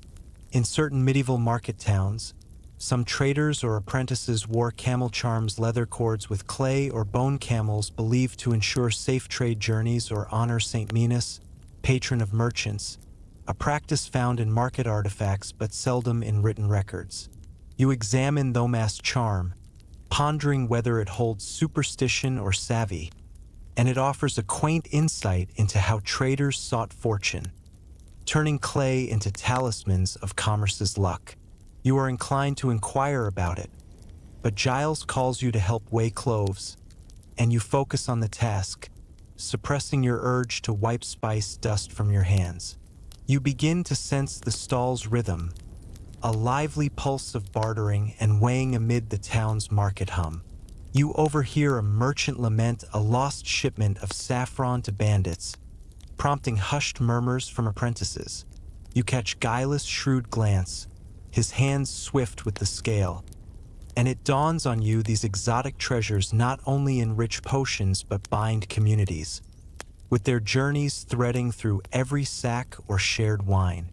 You recall Marjorie's herbal sachets, where local plants soothe sleep, and recognize this stall as a global stage, where trade routes fuel apothecary work. This leads to a matter historians continue to debate. Did medieval trade routes primarily drive apothecary innovation or exacerbate economic inequality? Some scholars assert they drove innovation, enabling potent remedies, as seen in trade ledgers. Others argue they widened inequality, with costly ingredients favoring the wealthy, a perspective in economic histories. You observe guileless saffron, wondering if it is progress or privilege, and lean toward inequality. Yet, consensus eludes, as scholars prefer to dispute a spice's cost over conceding both factors' roles. You adapt to the stall to an extent. You learn to weigh cloves carefully, endure the tunic's dusty itch, and keep your hands steady to avoid tipping the scale. You pass the fig's pit to a scrawny sparrow perched on a crate, earning a flutter, and refocus on Giles, who shows you how to measure myrrh without waste. You are fumbling, your fingers clumsy, but his brisk nod steadies you, heart quickening. You begin to grasp why trade routes' treasures defined medieval apothecary work, not mere ingredients but a global tapestry, testing merchants' resolve in every weighed grain. You glance at a passing apprentice, his cough cutting through the market's din, and breathe cautiously, the Subura's torchlight calling you back. The apothecary's craft deepens, but you are hooked on its traded struggle. You return to the Subura's lanes, the stall's spices fading, the stars bright above the thatched roofs. Your heart quickens, Thomas' camel charm vivid in your mind, the amulet and charcoal stick heavy in your pocket. You pass a hut where a woman weaves by lamplight, and you are tempted to linger, but your legs ache. You think of the lost shipment, Marjorie's wisdom, and all the merchants trading treasures in those lively squares. You are uncertain how you will endure another day here, let alone another ingredient's secrets, but you are more resilient than you thought, navigating trade without spilling wine or your cover. You head toward your rented room, the market's pulse faint under the night, ready for the next chapter in this potion-riddled tale, eager to unravel more of its tangled threads. You step away from guileless spice-laden market stall, the pungent whiff of his saffron still tickling your nose like a Subura trader's incense after a hectic barter. Your wool tunic is dusted with clove powder from weighing exotic goods, its hem gritty with market dust, your boots scuffed from cobblestone paths. Thomas' camel charm, a clay pendant for safe trade, lingers in your memory, alongside the clay hand amulet, charcoal stick, and paint-stained rags tucked in your pocket, each a relic of your tracing of exotic ingredients for sleep potions. The air shifts to a damp, candlelit breeze as you wander to a small town chapel, its stone walls glowing faintly under a twilight sky. It is 1350 CE, and medieval apothecaries often pair sleep remedies with superstitious rituals, blending faith and folklore to ease restless nights. You are drawn to a gathering where villagers perform sleep charms alongside potion use. Welcome to a world of superstitions, sleep charms, where you encounter rituals paired with sleep remedies. Fair warning, it is spookier than a Subura soothsayer's chant, and navigating these rituals will test your nerve more than a merchant's haggle. You step into the chapel's nave, its stone floor worn smooth, the air thick with beeswax, rosemary, and the soft murmur of prayers rising from wooden benches. A small altar flickers with candles, casting shadows on a carved Virgin Mary and a clay bowl of blessed water. You are surrounded by villagers' elders in patched cloaks, women clutching linen pouches, and children holding sprigs of lavender, their faces tense with reverence or unease. Your tunic brushes a pew, your boots creak as you settle beside a wise woman named Beatrice, her shawl frayed, her voice low as she leads a ritual to bless sleep sachets with chants and charms. You notice her steady hands, sprinkling holy water, and her solemn gaze, weaving folklore into faith. You are here to encounter rituals paired with sleep remedies, superstitious acts that complement apothecary potions, and you realize each gesture carries a fragile hope, heart quickening as you brace for the chapel's mystic hum. You sit by the altar, the candlelight softening the nave's chill, as Beatrice recites a prayer to Saint Dymphna, patroness of sleep, while villagers tie lavender sachets with blessed thread, believed to ward off night spirits. A villager named Ida, her kirtle patched, offers you a clay cup of herbed ale, her voice hushed, drink, traveler, to join the charm's grace. You sip the bitter brew, its tang sharper than guileless market wine, and note her trembling fingers, knotting a sachet with care, yet wary of unseen forces. You are struck by the blend. Superstition here is not mere folly but a vital rite, with chants, charms, and holy water enhancing potions' power, though skeptics might call it nonsense. You are tempted to ask about Saint Dymphna's aid, but a child's whisper of a dream sprite pulls your focus, and you wonder how villagers cling to these rituals, your thoughts swirling as you clutch the cup, caught in a rite that feels more like faith than fantasy. Here is the principal historical fact. In medieval Europe, from approximately 1000 to 1500 CE, superstition heavily influenced medical practices, with apothecaries and healers pairing sleep remedies with rituals like prayers, charms, and blessed objects to enhance efficacy, as evidenced by medieval devotional texts and archaeological finds of ritual artifacts. You observe Beatrice now, her hands sprinkling water with reverence. Villagers believed sleeplessness could stem from spiritual causes, demons, curses, or divine displeasure, prompting rituals to complement herbal potions. Prayers to saints, blessed sachets, or amulets were common, blending Christian and folk traditions. During the Black Death 1347–1351 CE, such rituals surged, as fear of death heightened reliance on spiritual aids alongside apothecary remedies.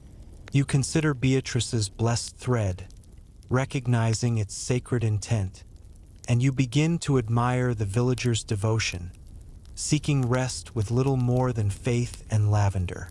You strive to blend in, but your hesitant knot on a sachet elicits a gentle nod from Ida, who tosses you a small dried apple, murmuring, "Chew to calm the spirits."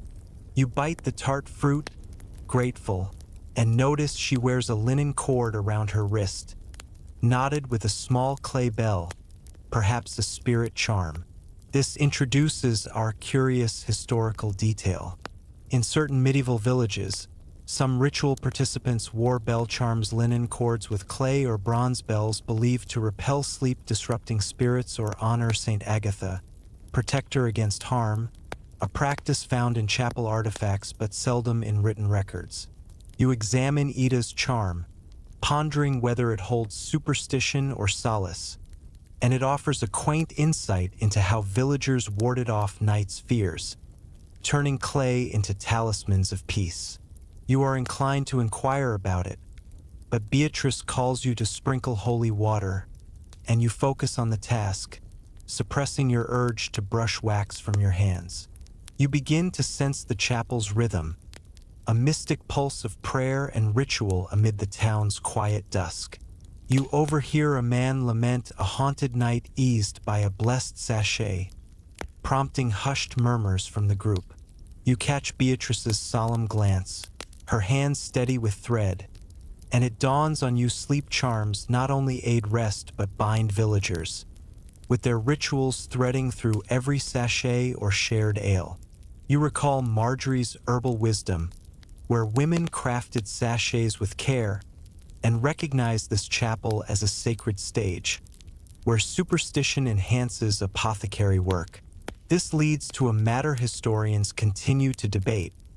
Did medieval sleep rituals primarily reflect spiritual belief or psychological comfort? Some scholars assert they were spiritual, rooted in faith to appease divine forces, as seen in religious texts. Others argue they offered psychological comfort, easing anxiety through ritual, a perspective in cultural studies. You observe Beatrice's holy water, wondering if it is belief or balm, and lean toward comfort.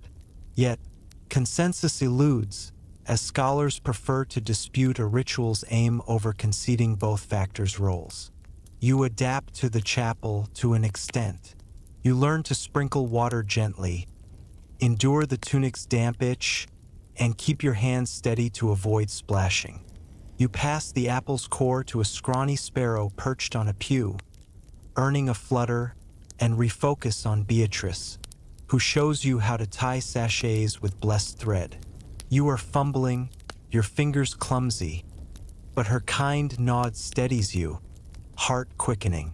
You begin to grasp why sleep charms defined medieval apothecary work, not mere superstition but a sacred rite, testing villagers' resolve in every knotted thread. You glance at a passing child, her cough cutting through the chapel's hum, and breathe cautiously, the Subura's torchlight calling you back. The apothecary's craft deepens, but you are hooked on its ritual struggle. You return to the Subura's lanes, the chapel's wax fading, the stars bright above the thatched roofs. Your heart quickens, Ida's bell charm vivid in your mind, the amulet and charcoal stick heavy in your pocket. You pass a hut, where a woman weaves by lamplight, and you are tempted to linger, but your legs ache. You think of the haunted night, Marjorie's sachets, and all the villagers weaving charms in those sacred naves. You are uncertain how you will endure another day here, let alone another ritual's secrets, but you are more resilient than you thought, navigating faith without spilling ale or your cover. You head toward your rented room, the chapel's pulse faint under the night, ready for the next chapter in this potion-riddled tale, eager to unravel more of its tangled threads. You step away from the chapel's candlelit nave, the soft jingle of Beatrice's blessed sleep sachets still echoing in your thoughts like a Subura shrine's bells fading into a hushed dusk. Your wool tunic is scented with rosemary from ritual sprinklings, its hem damp with holy water from the chapel's stone floor, your boots creaking with traces of sacred dust. Ida's bell charm, a clay pendant to repel night spirits, lingers in your memory, alongside the clay hand amulet, charcoal stick, and paint-stained rags tucked in your pocket, each a relic of your encounter with superstitious sleep rituals. The air shifts to a damp, herb-soaked breeze as you return to the English town's muddy streets, drawn back to Agnes' apothecary shop, its timber walls looming under a twilight sky. It is 1350 CE, and the apothecary trade is fraught with risks, from faulty potions to accusations of quackery. You are pulled into the shop, now tense with whispers of trouble. Welcome to a world of the apothecary's risky business, where you face dangers in the trade of sleep remedies. Fair warning, it is dicier than a Subura peddler's gamble, and navigating these perils will test your grit more than a chapel's chance. You step into the apothecary's shop, its cluttered shelves casting shadows across a straw-strewn floor, the air thick with valerian, vinegar, and the faint tang of fear from hushed voices near the counter. Clay jars, glass vials, and a bronze scale sit amid scattered herbs, while a smoldering brazier casts an uneasy glow. You are surrounded by townsfolk, Agnes measuring powders, an apprentice sweeping, and a customer muttering nervously, their faces taut with worry. Your tunic snags on a vial rack. Your boots stick to sticky resin as you edge closer to Agnes, her apron stained, her hands trembling as she sorts chamomile. You notice her furrowed brow, clouded with concern, and her sharp gaze, darting to a parchment pinned to the wall, a guild notice warning of inspections. You are here to face dangers in the apothecary trade, a world of missteps, rivals, and suspicions that threaten livelihood, and you realize each potion carries a risk, heart quickening as you brace for the shop's tense hum. You stand by the counter, the brazier's heat prickling your skin, as Agnes confides that a recent sleep potion, laced with too much poppy, left a client dazed, sparking rumors of her incompetence. A young apprentice named William, his tunic smudged with soot, offers you a clay cup of herbed ale, his voice low, "Drink, traveler," to steel your nerves. You sip the bitter brew, its tang sharper than Beatrice's chapel ale, and note his shaky hands, polishing a mortar, yet anxious about guild scrutiny. You are struck by the peril. The apothecary trade here is not mere craft but a tightrope, with faulty doses, jealous rivals, or accusations of witchcraft looming, each threatening fines, banishment, or worse. You are tempted to ask about the poppy mishap, but a customer's sharp whisper of quackery pulls your focus, and you wonder how Agnes endures these dangers, your pulse racing as you clutch the cup, wary of the shop's uneasy air. Here is the principal historical fact. In medieval Europe, from approximately 1000 to 1500 CE, the apothecary trade was perilous, with practitioners facing risks like faulty remedies, guild regulations, and accusations of malpractice or witchcraft, as evidenced by medieval guild charters and court records. You observe Agnes now, her hands sorting herbs with forced calm. Apothecaries, often regulated by guilds, were held to strict standards, with errors in dosing especially potent ingredients like opium or poppy leading to fines or expulsion. Rivals spread rumors, and suspicious townsfolk could accuse practitioners of witchcraft, particularly during crises like the Black Death 1347-1351 CE, when failed remedies fueled distrust. These dangers made the trade precarious, requiring skill and caution to survive. You consider Agnes' trembling hands, recognizing their burdened task, and you begin to admire her courage, navigating peril with little more than herbs and grit. You strive to blend in, but your wince at the quackery whisper elicits a faint nod from William, who tosses you a small dried plum, murmuring, "Chew to steady your heart."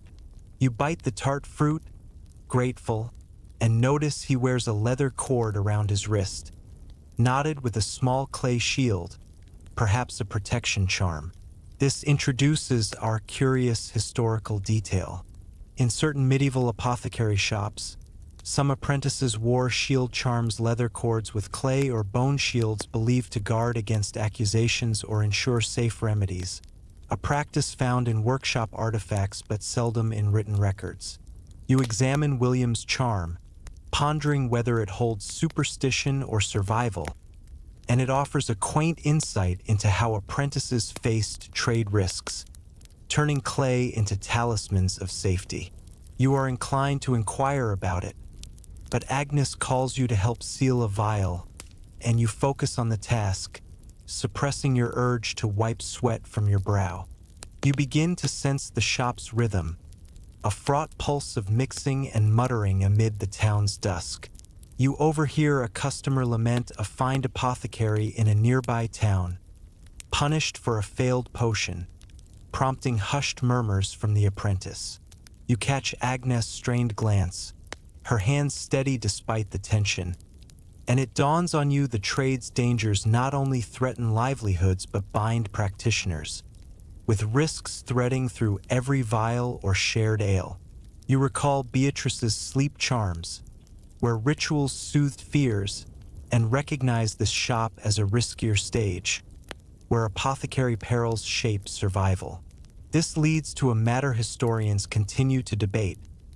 Did the risks of the apothecary trade primarily stem from professional errors or societal mistrust? Some scholars assert errors like overdosing drove dangers as seen in guild records. Others argue mistrust, fueled by superstition and rivalry, was the greater threat, a perspective in social histories.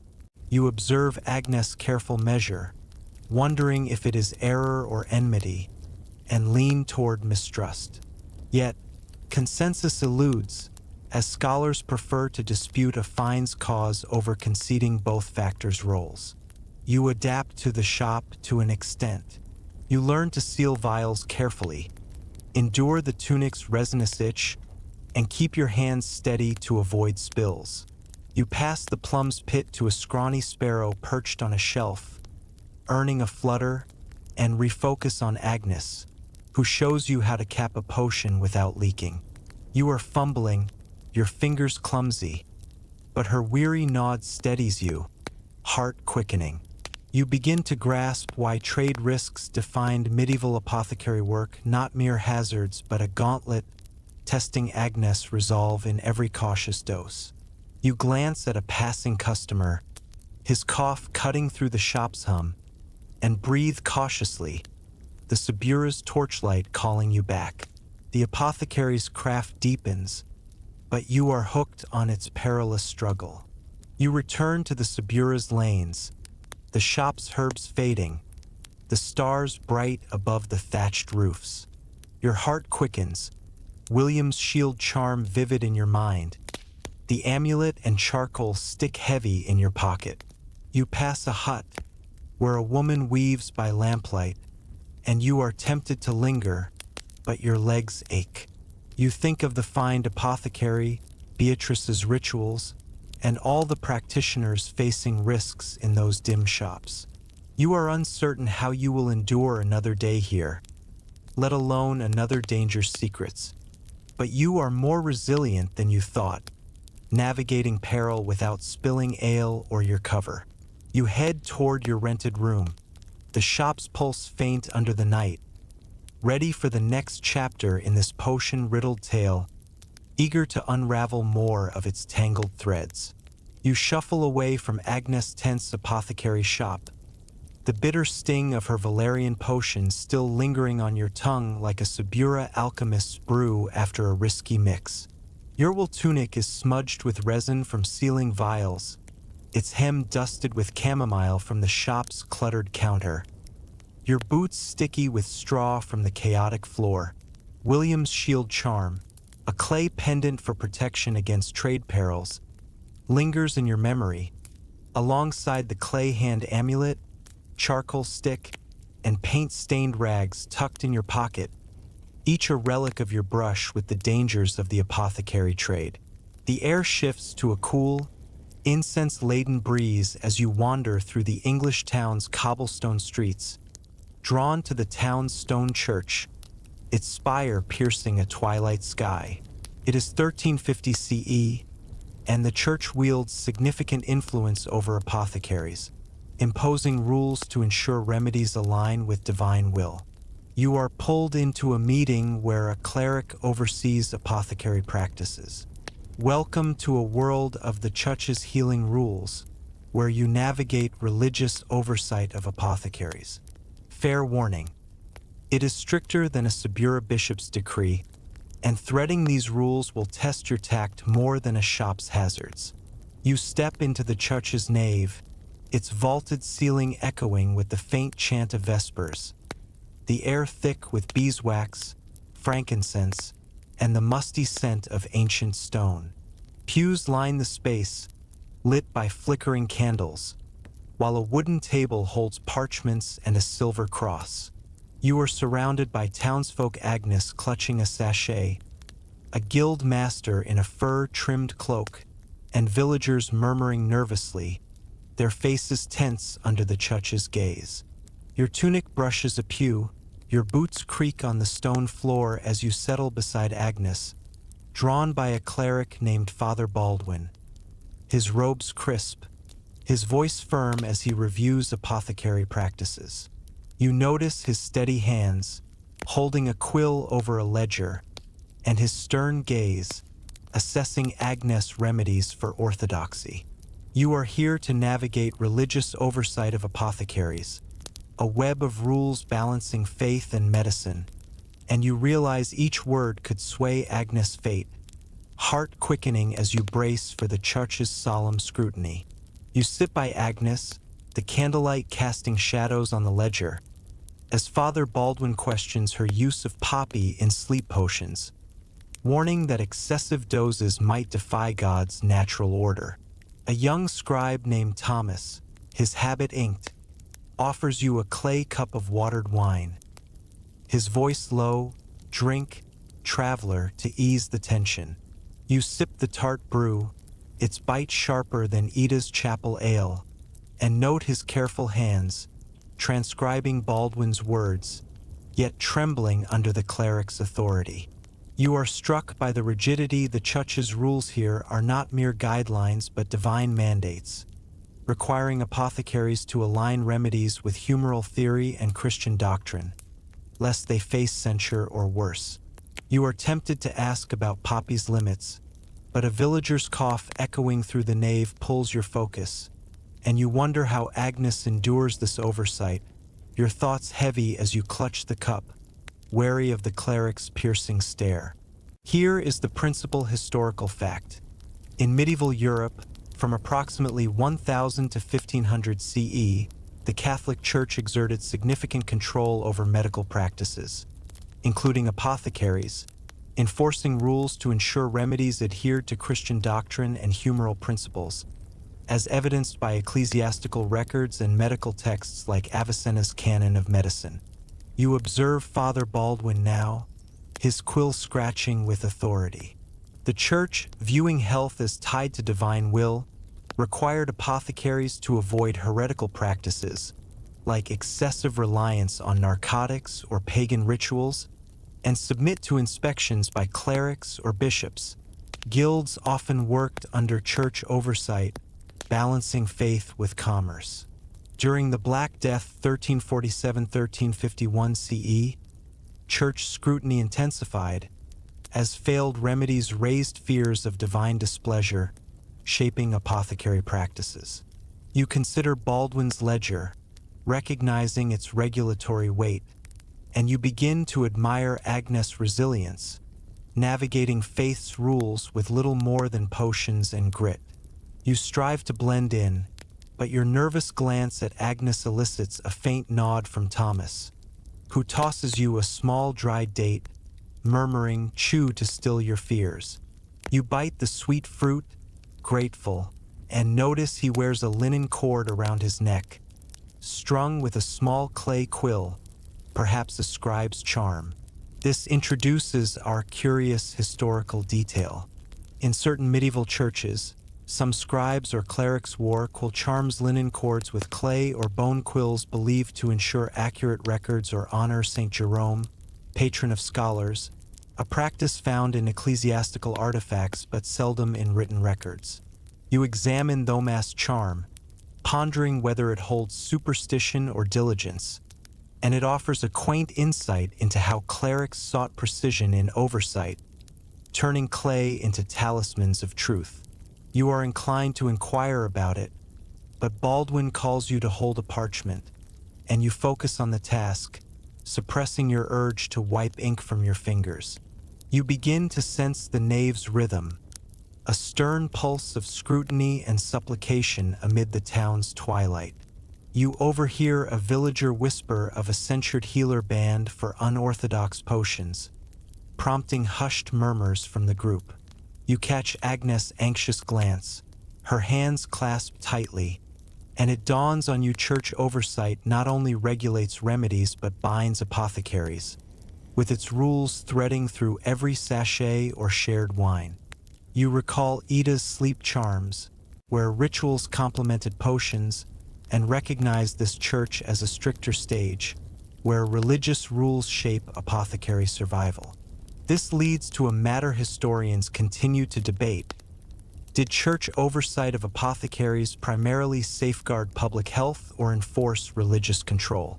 Some scholars assert it safeguarded health, ensuring safe remedies, as seen in ecclesiastical decrees. Others argue it enforced control, prioritizing doctrine over innovation, a perspective in religious histories. You observe Baldwin's quill, wondering if it is safety or supremacy, and lean toward control.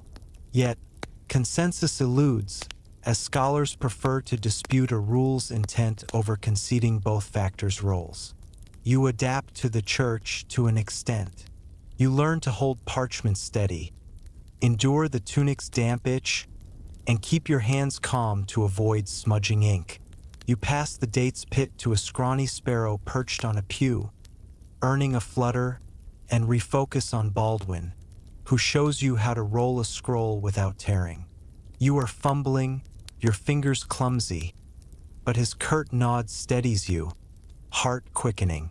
You begin to grasp why church rules defined medieval apothecary work not mere oversight but a divine gauntlet, testing Agnes' resolve in every scrutinized potion. You glance at a passing villager, his cough cutting through the nave's hum, and breathe cautiously, the Subura's torchlight calling you back. The apothecary's craft deepens, but you are hooked on its regulated struggle. You return to the Subura's lanes, the church's incense fading, the stars bright above the thatched roofs. Your heart quickens, Thomask will charm vivid in your mind. The amulet and charcoal stick heavy in your pocket. You pass a hut, where a woman weaves by lamplight, and you are tempted to linger, but your legs ache. You think of the censured healer Ida's rituals, and all the apothecaries facing rules in those solemn naves. You are uncertain how you will endure another day here, let alone another decree's secrets, but you are more resilient than you thought, navigating faith without spilling wine or your cover. You head toward your rented room, the church's pulse faint under the night, ready for the next chapter in this potion-riddled tale, eager to unravel more of its tangled threads. You slip away from the church's solemn nave, the stern echo of Father Baldwin's regulatory quill still scratching in your mind like a Subura cleric's edict fading into a tense dusk. Your wool tunic is dusted with ink from handling parchments, its hem damp with the chapel's stone chill, your boots creaking with sacred dust. Thomask will charm, a clay pendant for scribal precision, lingers in your memory, alongside the clay hand amulet, charcoal stick, and paint-stained rags tucked in your pocket, each a relic of your navigation through the church's healing rules. The air shifts to a heavy, fever-tinged breeze as you wander back through the English town's muddy lanes, drawn to a makeshift infirmary set up in the town square, its canvas tents fluttering under a starless sky. It is 1350 CE, and the Black Death's shadow lingers, leaving sleepless plague survivors desperate for rest. You are pulled into the infirmary to aid victims with sleep potions. Welcome to a world of plague's sleepless nights, where you help ease the restless with apothecary remedies. Fair warning, it is grimmer than a Subura healer's vigil, and aiding these souls will test your heart more than a cleric's decree. You step into the infirmary, its canvas walls stained with soot, the air thick with camphor, vinegar, and the faint moan of suffering rising from straw pallets.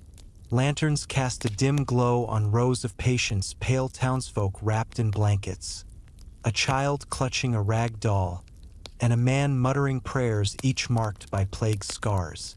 You are surrounded by caregivers, Agnes mixing potions, a monk chanting blessings, and volunteers passing water, their faces gaunt with fatigue. Your tunic brushes a pallet, your boots sink into muddy straw as you approach Agnes, her apron frayed, her hands trembling as she pours a valerian infusion into a clay vial. You notice her weary eyes, shadowed by sleepless nights, and her tense nod, urging you to help. You are here to aid plague victims with sleep potions, a desperate effort to soothe their tormented rest.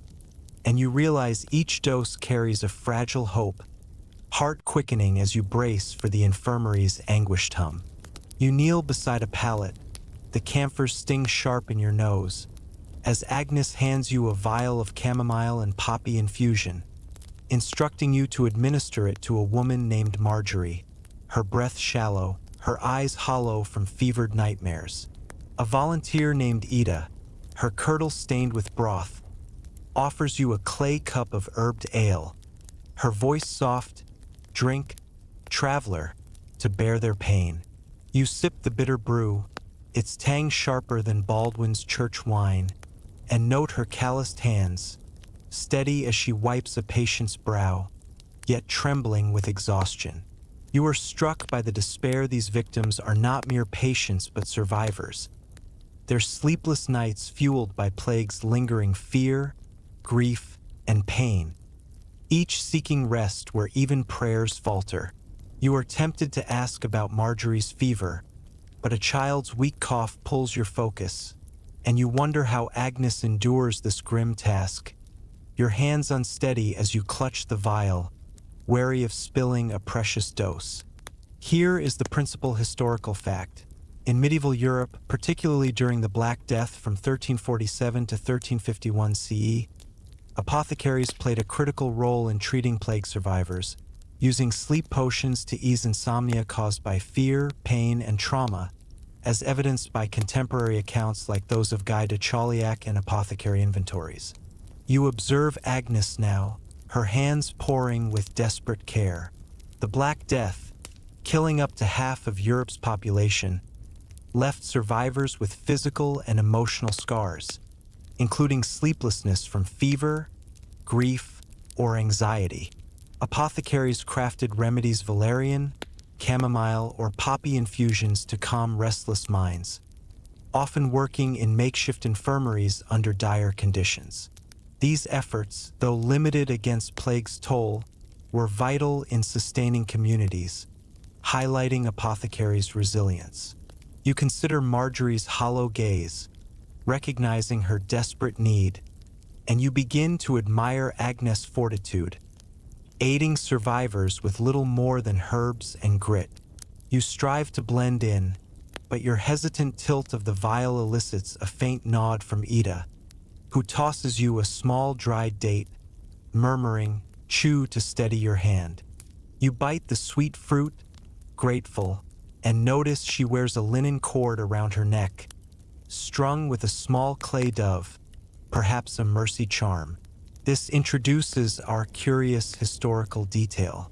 In certain medieval infirmaries, some caregivers wore dove charms, linen cords with clay or bone doves believed to invoke divine mercy or honor Saint Roch, patron of plague victims, a practice found in infirmary artifacts but seldom in written records. You examine Ida's charm, pondering whether it holds faith or comfort, and it offers a quaint insight into how caregivers sought strength, turning clay into talismans of compassion's grace. You are inclined to inquire about it, but Agnes calls you to soothe another patient, and you focus on the task, suppressing your urge to wipe sweat from your brow. You begin to sense the infirmary's rhythm, a mournful pulse of care and prayer amid the town's heavy night. You overhear a monk lament a lost soul who never woke from a heavy dose, prompting hushed murmurs from volunteers. You catch Agnes' strained glance, her hands steady despite the grief, and it dawns on you these sleepless nights not only demand remedies but bind caregivers, with each potion threading through every moan or shared ail. You recall Baldwin's church rules, where oversight shaped remedies, and recognize this infirmary as a grimmer stage, where plague's toll tests apothecary resolve. This leads to a matter historians continue to debate. Did apothecaries' efforts during the Black Death primarily alleviate suffering or merely prolong desperation? Some scholars assert they alleviated suffering, providing comfort through potions, as seen in medical accounts. Others argue they prolonged desperation with limited cures against plague scale, a perspective in social histories. You observe Agnes Valerian vial, wondering if it is relief or reprieve, and lean toward desperation. Yet, consensus eludes, as scholars prefer to dispute a potion's impact over conceding both factors' roles. You adapt to the infirmary to an extent. You learn to administer potions gently, endure the tunic's damp itch, and keep your hands steady to avoid startling patients.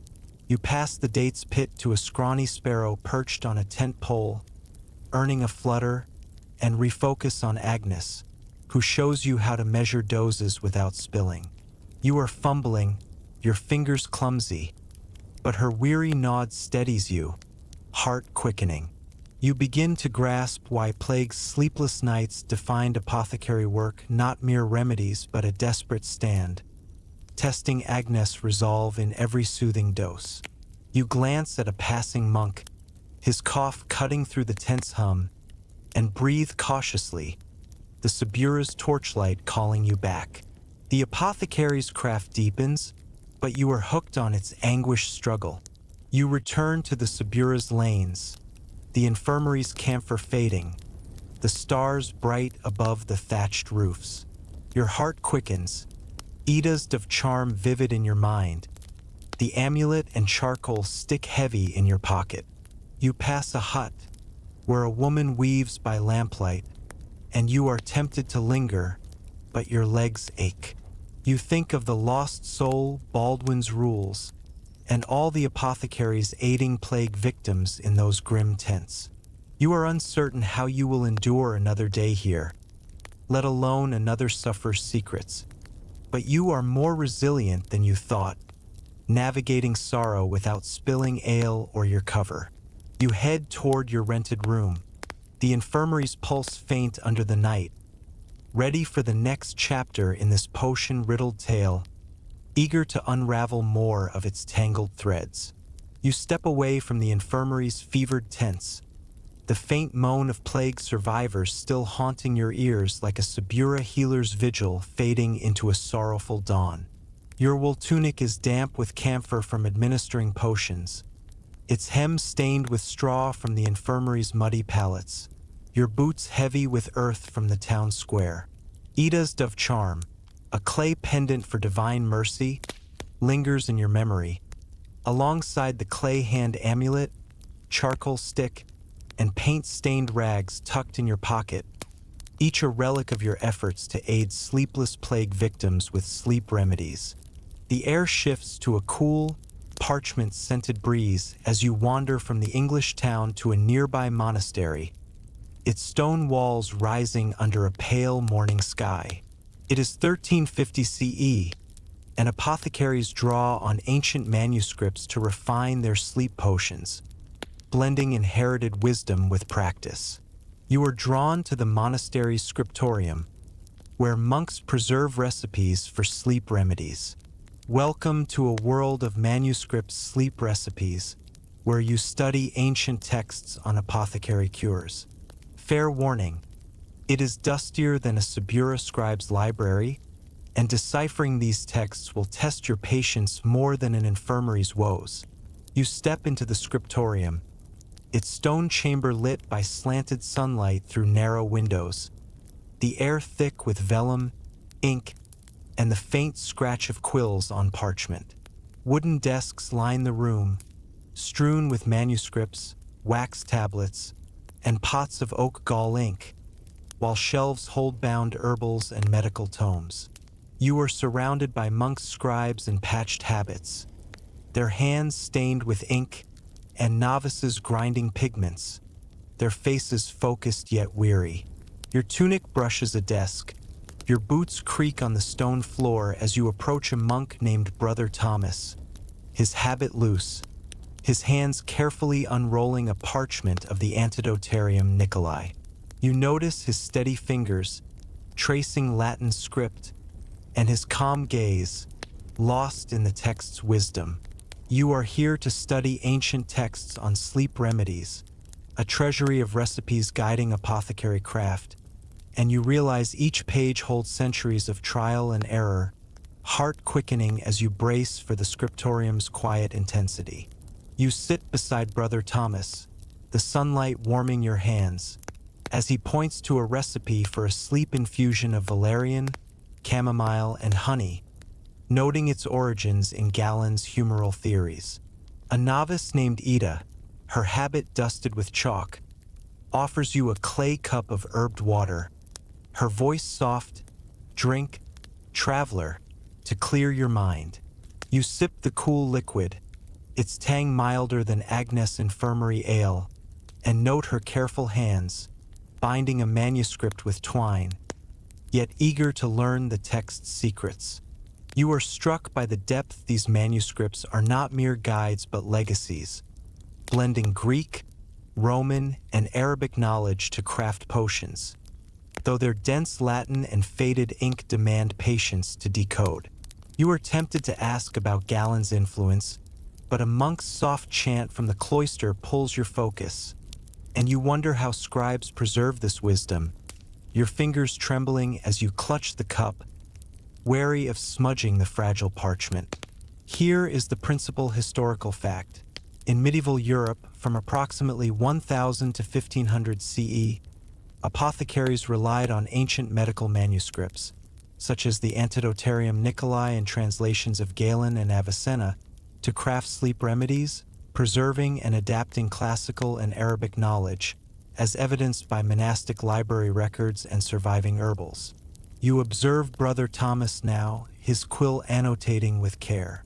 Monasteries as centers of learning, copied and translated texts, blending Greek humoral theory, Roman herbalism, and Arabic pharmacology into recipes for infusions, powders, and salves. Sleep remedies like valerian or poppy blends were detailed with precise measurements, guiding apothecaries in towns. During the Black Death 1347-1351 CE, these texts were vital as apothecaries sought trusted cures amid crisis, shaping medical practice. You consider Thomas parchment, recognizing its scholarly weight, and you begin to admire the monk's dedication, preserving remedies with little more than ink and vellum. You strive to blend in, but your puzzled squint at the Latin elicits a gentle smile from Ida, who tosses you a small dried apple, murmuring, "Bite to sharpen your eyes." You chew the tart fruit, grateful, and notice she wears a linen cord around her wrist, knotted with a small clay scroll, perhaps a scribe's charm. This introduces our curious historical detail. In certain medieval scriptoria, some scribes or novices wore scroll charms, linen cords with clay or bone scrolls believed to ensure clear copying or honor St. Cassiodorus, patron of scribes, a practice found in monastic artifacts but seldom in written records. You examine Ida's charm, pondering whether it holds superstition or scholarship, and it offers a quaint insight into how monks sought textual clarity, turning clay into talismans of wisdom's grace. You are inclined to inquire about it, but Thomas calls you to turn a parchment page, and you focus on the task, suppressing your urge to wipe ink from your fingers. You begin to sense the scriptorium's rhythm, a diligent pulse of scratching and chanting amid the monastery's hush. You overhear a monk lament a faded text lost to damp, prompting hushed murmurs from novices. You catch Thomas' calm glance, his hands steady despite the loss, and it dawns on you manuscripts not only guide remedies but bind scholars, with their recipes threading through every quill or shared water. You recall Agnes' plague-torn infirmary, where potions eased suffering, and recognize the scriptorium as a quieter stage, where ancient texts shape apothecary resilience. This leads to a matter historians continue to debate. Did medieval medical manuscripts primarily advance apothecary practice or preserve outdated traditions? Some scholars assert they advanced practice, integrating new knowledge, as seen in Arabic influences. Others argue they preserved outdated traditions, clinging to Galen's errors, a perspective in medical histories. You observe Thomas' Latin script, wondering if it is progress or past, and lean toward advancement. Yet, consensus eludes, as scholars prefer to dispute a text's impact over conceding both factors' roles. You adapt to the scriptorium to an extent. You learn to turn pages gently, endure the tunic's inky itch, and keep your hands steady to avoid tearing vellum. You pass the apple's core to a scrawny sparrow perched on a windowsill, earning a flutter, and refocus on Thomas, who shows you how to read a recipe's measurements. You are fumbling, your eyes straining, but his patient nod steadies you, heart quickening. You begin to grasp why manuscripts' recipes defined medieval apothecary work, not mere texts but a scholarly lifeline, testing monks' resolve in every inked line. You glance at a passing novice, his cough cutting through the scriptorium's hum, and breathe cautiously, the Subura's torchlight calling you back. The apothecary's craft deepens, but you are hooked on its textual struggle. You return to the Subura's lanes, the scriptorium's ink fading, the stars bright above the thatched roofs. Your heart quickens, Ida's scroll charm vivid in your mind, the amulet and charcoal stick heavy in your pocket. You pass a hut, where a woman weaves by lamplight, and you are tempted to linger, but your legs ache. You think of the faded text, Agnes victims, and all the monks preserving recipes in those quiet chambers. You are uncertain how you will endure another day here, let alone another manuscript's secrets, but you are more resilient than you thought, navigating wisdom without spilling water or your cover. You head toward your rented room, the scriptorium's pulse faint under the night, ready for the next chapter in this potion-riddled tale, eager to unravel more of its tangled threads. You step away from the monastery's quiet scriptorium, the faint scratch of Brother Thomas quill still echoing in your mind like a Subura scribe's pen fading into a dusty twilight. Your wool tunic is smudged with ink from turning ancient parchments, its hem heavy with the scriptorium's stone dust, your boots creaking with traces of vellum scraps. Ida's scroll charm, a clay pendant for textual clarity, lingers in your memory, alongside the clay hand amulet, charcoal stick, and paint-stained rags tucked in your pocket, each a relic of your study of ancient texts on sleep remedies. The air shifts to a crisp, herb-scented breeze as you wander back to the English town, settling on a hill overlooking its thatched roofs, aglow under a starry sky. It is 1350 CE, and the apothecary's craft, woven through herbs, rituals, and risks, leaves a legacy that endures beyond medieval nights. You are here to reflect on apothecary's lasting craft, a tapestry of healing that shapes modern medicine and dreams.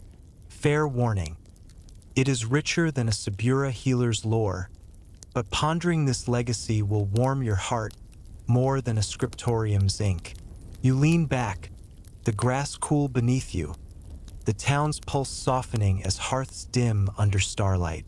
You have journeyed through the apothecary's world.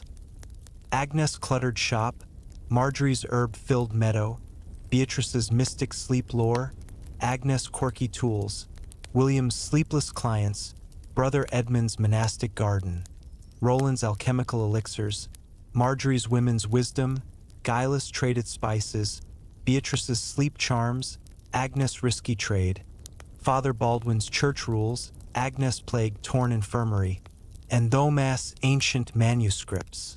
Each moment from lavender to manuscripts reveals a craft that battled sleeplessness with grit, faith, and ingenuity, leaving lessons that echo in modern pharmacies.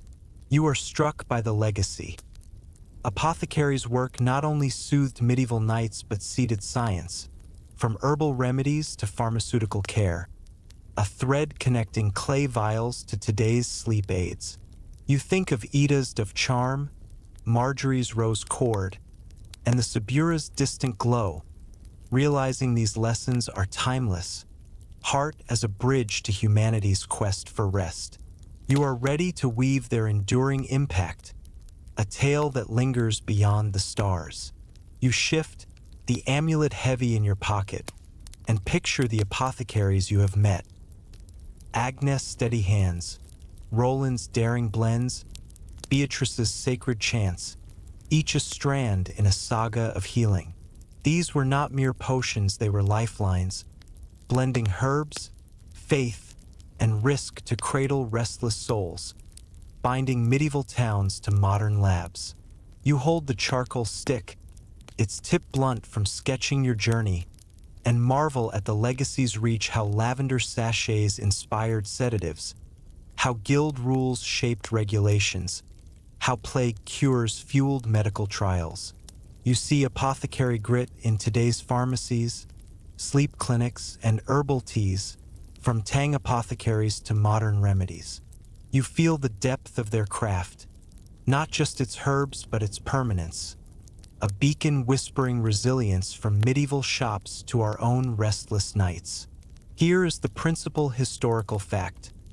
Medieval apothecaries, active from approximately 1000 to 1500 CE, laid foundational practices for modern pharmacy through their herbal remedies, alchemical experiments, and manuscript knowledge, influencing medical science, as evidenced by medieval herbals like the circa instans and early pharmaceutical records.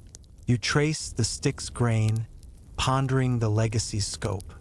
Apothecaries' use of plants like valerian and chamomile, refined through trial and error, informed modern pharmacology, while their tools mortars, alembics evolved into laboratory equipment. Guilds and church oversight shaped professional standards, and women's herbalism added practical wisdom, enduring in today's holistic care. During the Black Death 1347-1351 CE, apothecaries' resilience against crisis highlighted their role, seeding advances in medicine.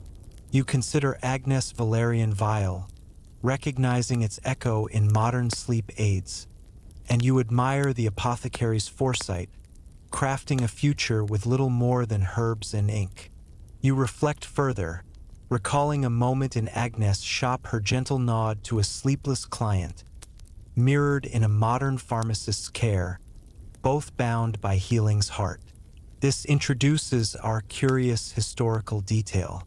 In certain medieval apothecary shops, some practitioners exchanged cord knots, linen cords tied with specific patterns after successful remedies believed to seal healing wisdom for future cures, a practice found in apothecary artifacts but seldom in texts.